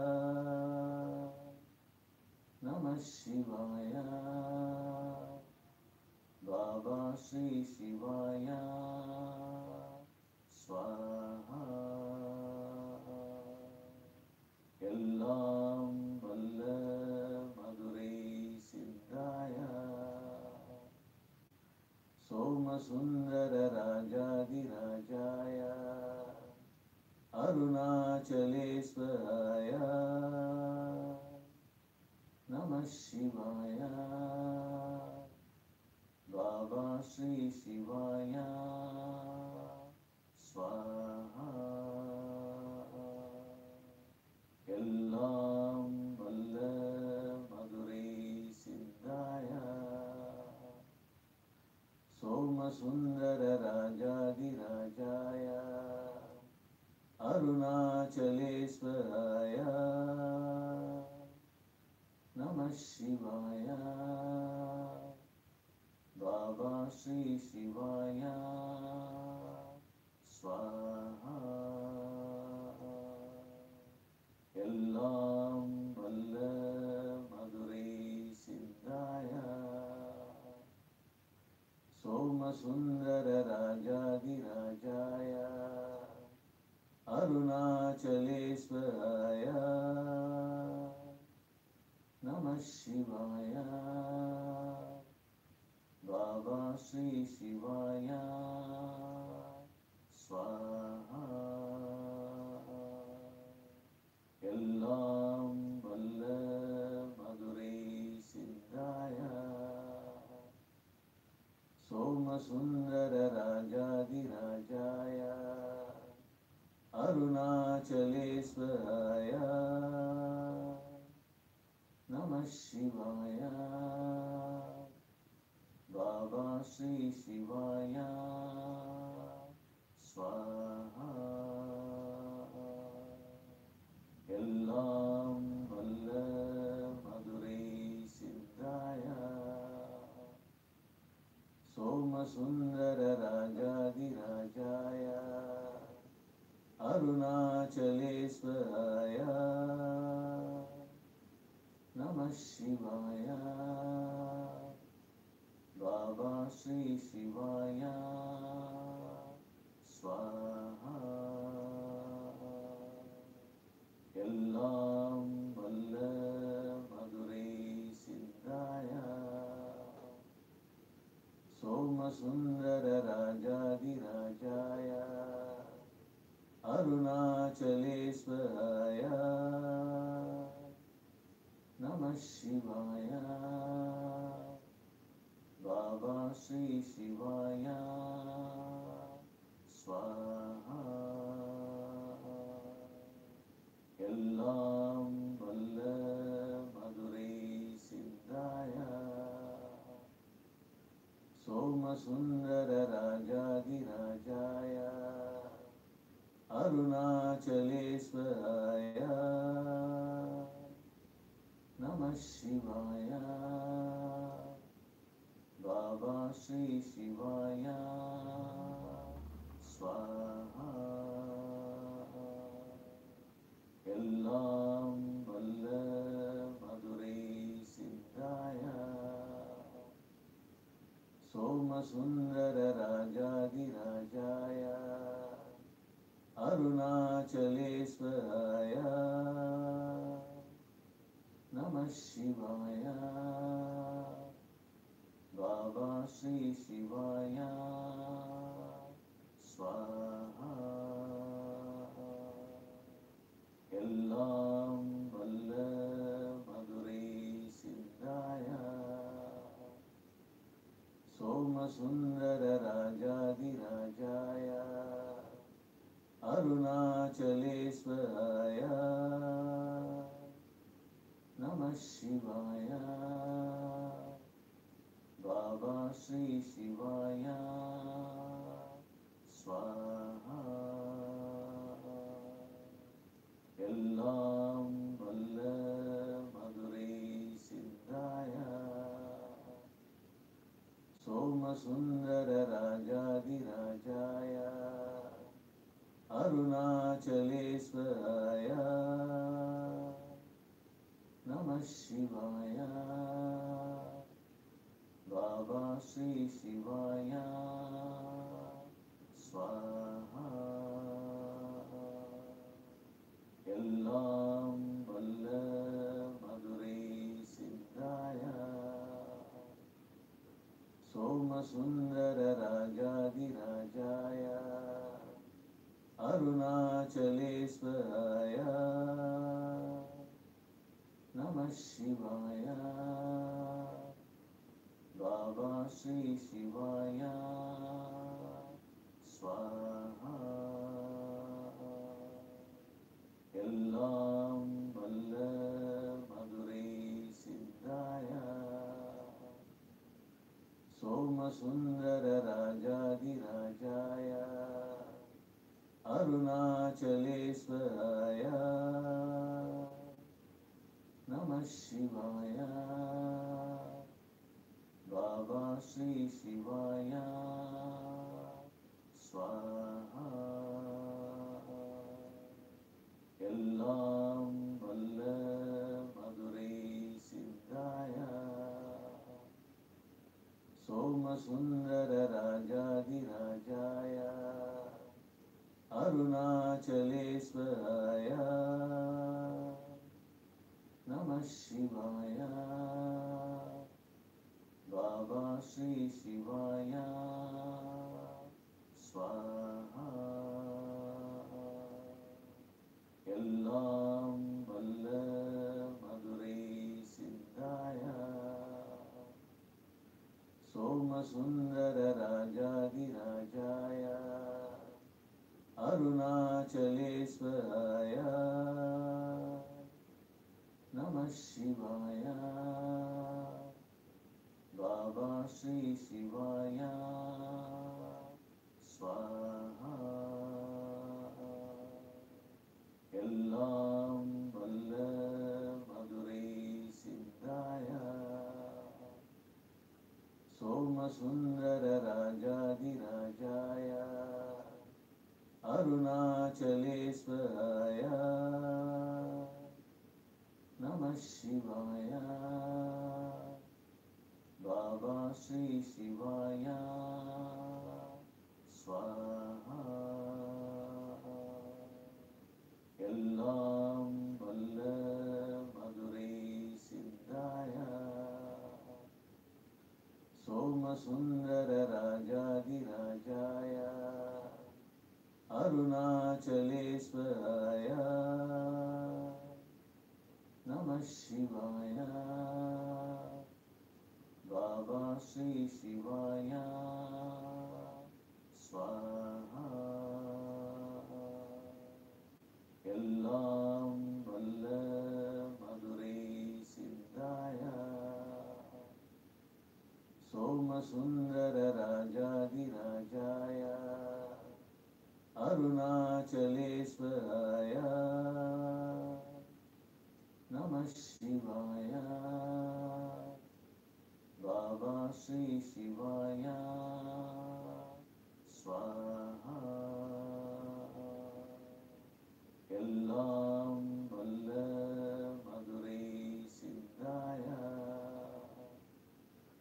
Somasundara Rajadi Rajaya Arunachaleswaraya Namah Shivaya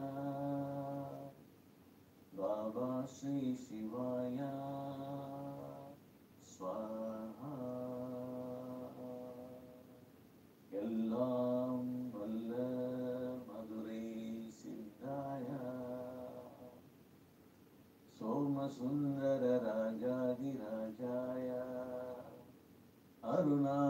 Arunachaleswaraya Namah Shivaya Baba Sri Shivaya Swaha Ellam Valla Madurai Siddhaya Somasundara Rajadi Rajaya Arunachaleswaraya Namah Shivaya Baba Sri Shivaya Swaha Ellam Valla Madurai Siddhaya Somasundara Rajadi Rajaya Arunachaleswaraya Namah Shivaya Baba Sri Shivaya Swaha Ellam Valla Madurai Siddhaya Somasundara Rajadi Rajaya Arunachaleswaraya Namah Shivaya Baba Sri Shivaya Swaha Ellam Valla Madurai Siddhaya Somasundara Rajadi Rajaya Arunachaleswaraya Namah Shivaya Baba Sri Shivaya Swaha Ellam Valla Madurai Siddhaya Somasundara Rajadi Rajaya Arunachaleswaraya Namah Shivaya Baba Sri Shivaya Swaha Ellam Valla Madurai Siddhaya Somasundara Rajadi Rajaya What? Arunachaleswaraya And this is not your bedroom. I keep asking you. Yeah, but it's good for my back. Do you mind? Baba Sri Shivaya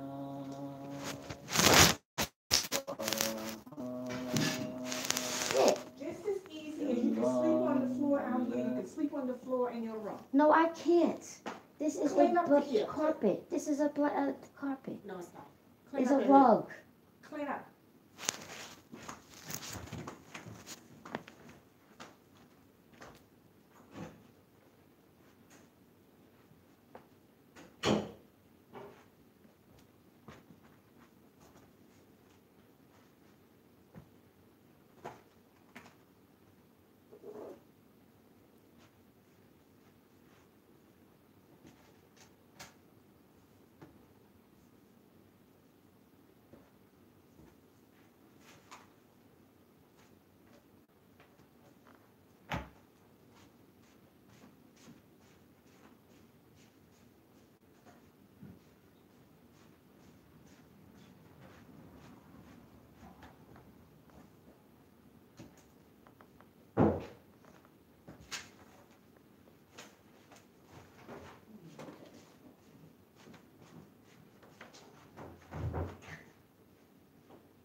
$6.50 a month. $6.50.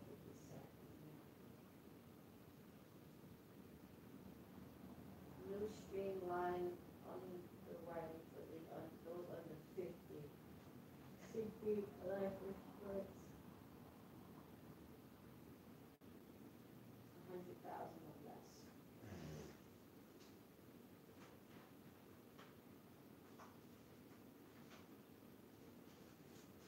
Cool. Freaking awesome.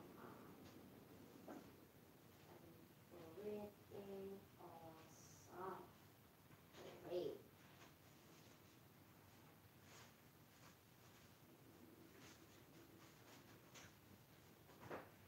Okay.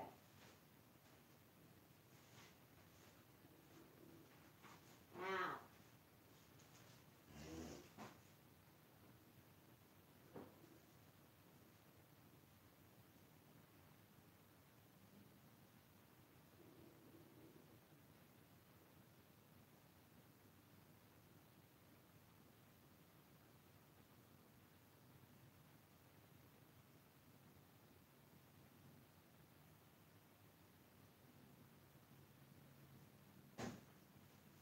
Okay. So what's that now? The dishes are all clean. The recycle is all clean. The kitchen is clean. Is this thing still recording? Because I forgot to turn it off and it's charging. All right.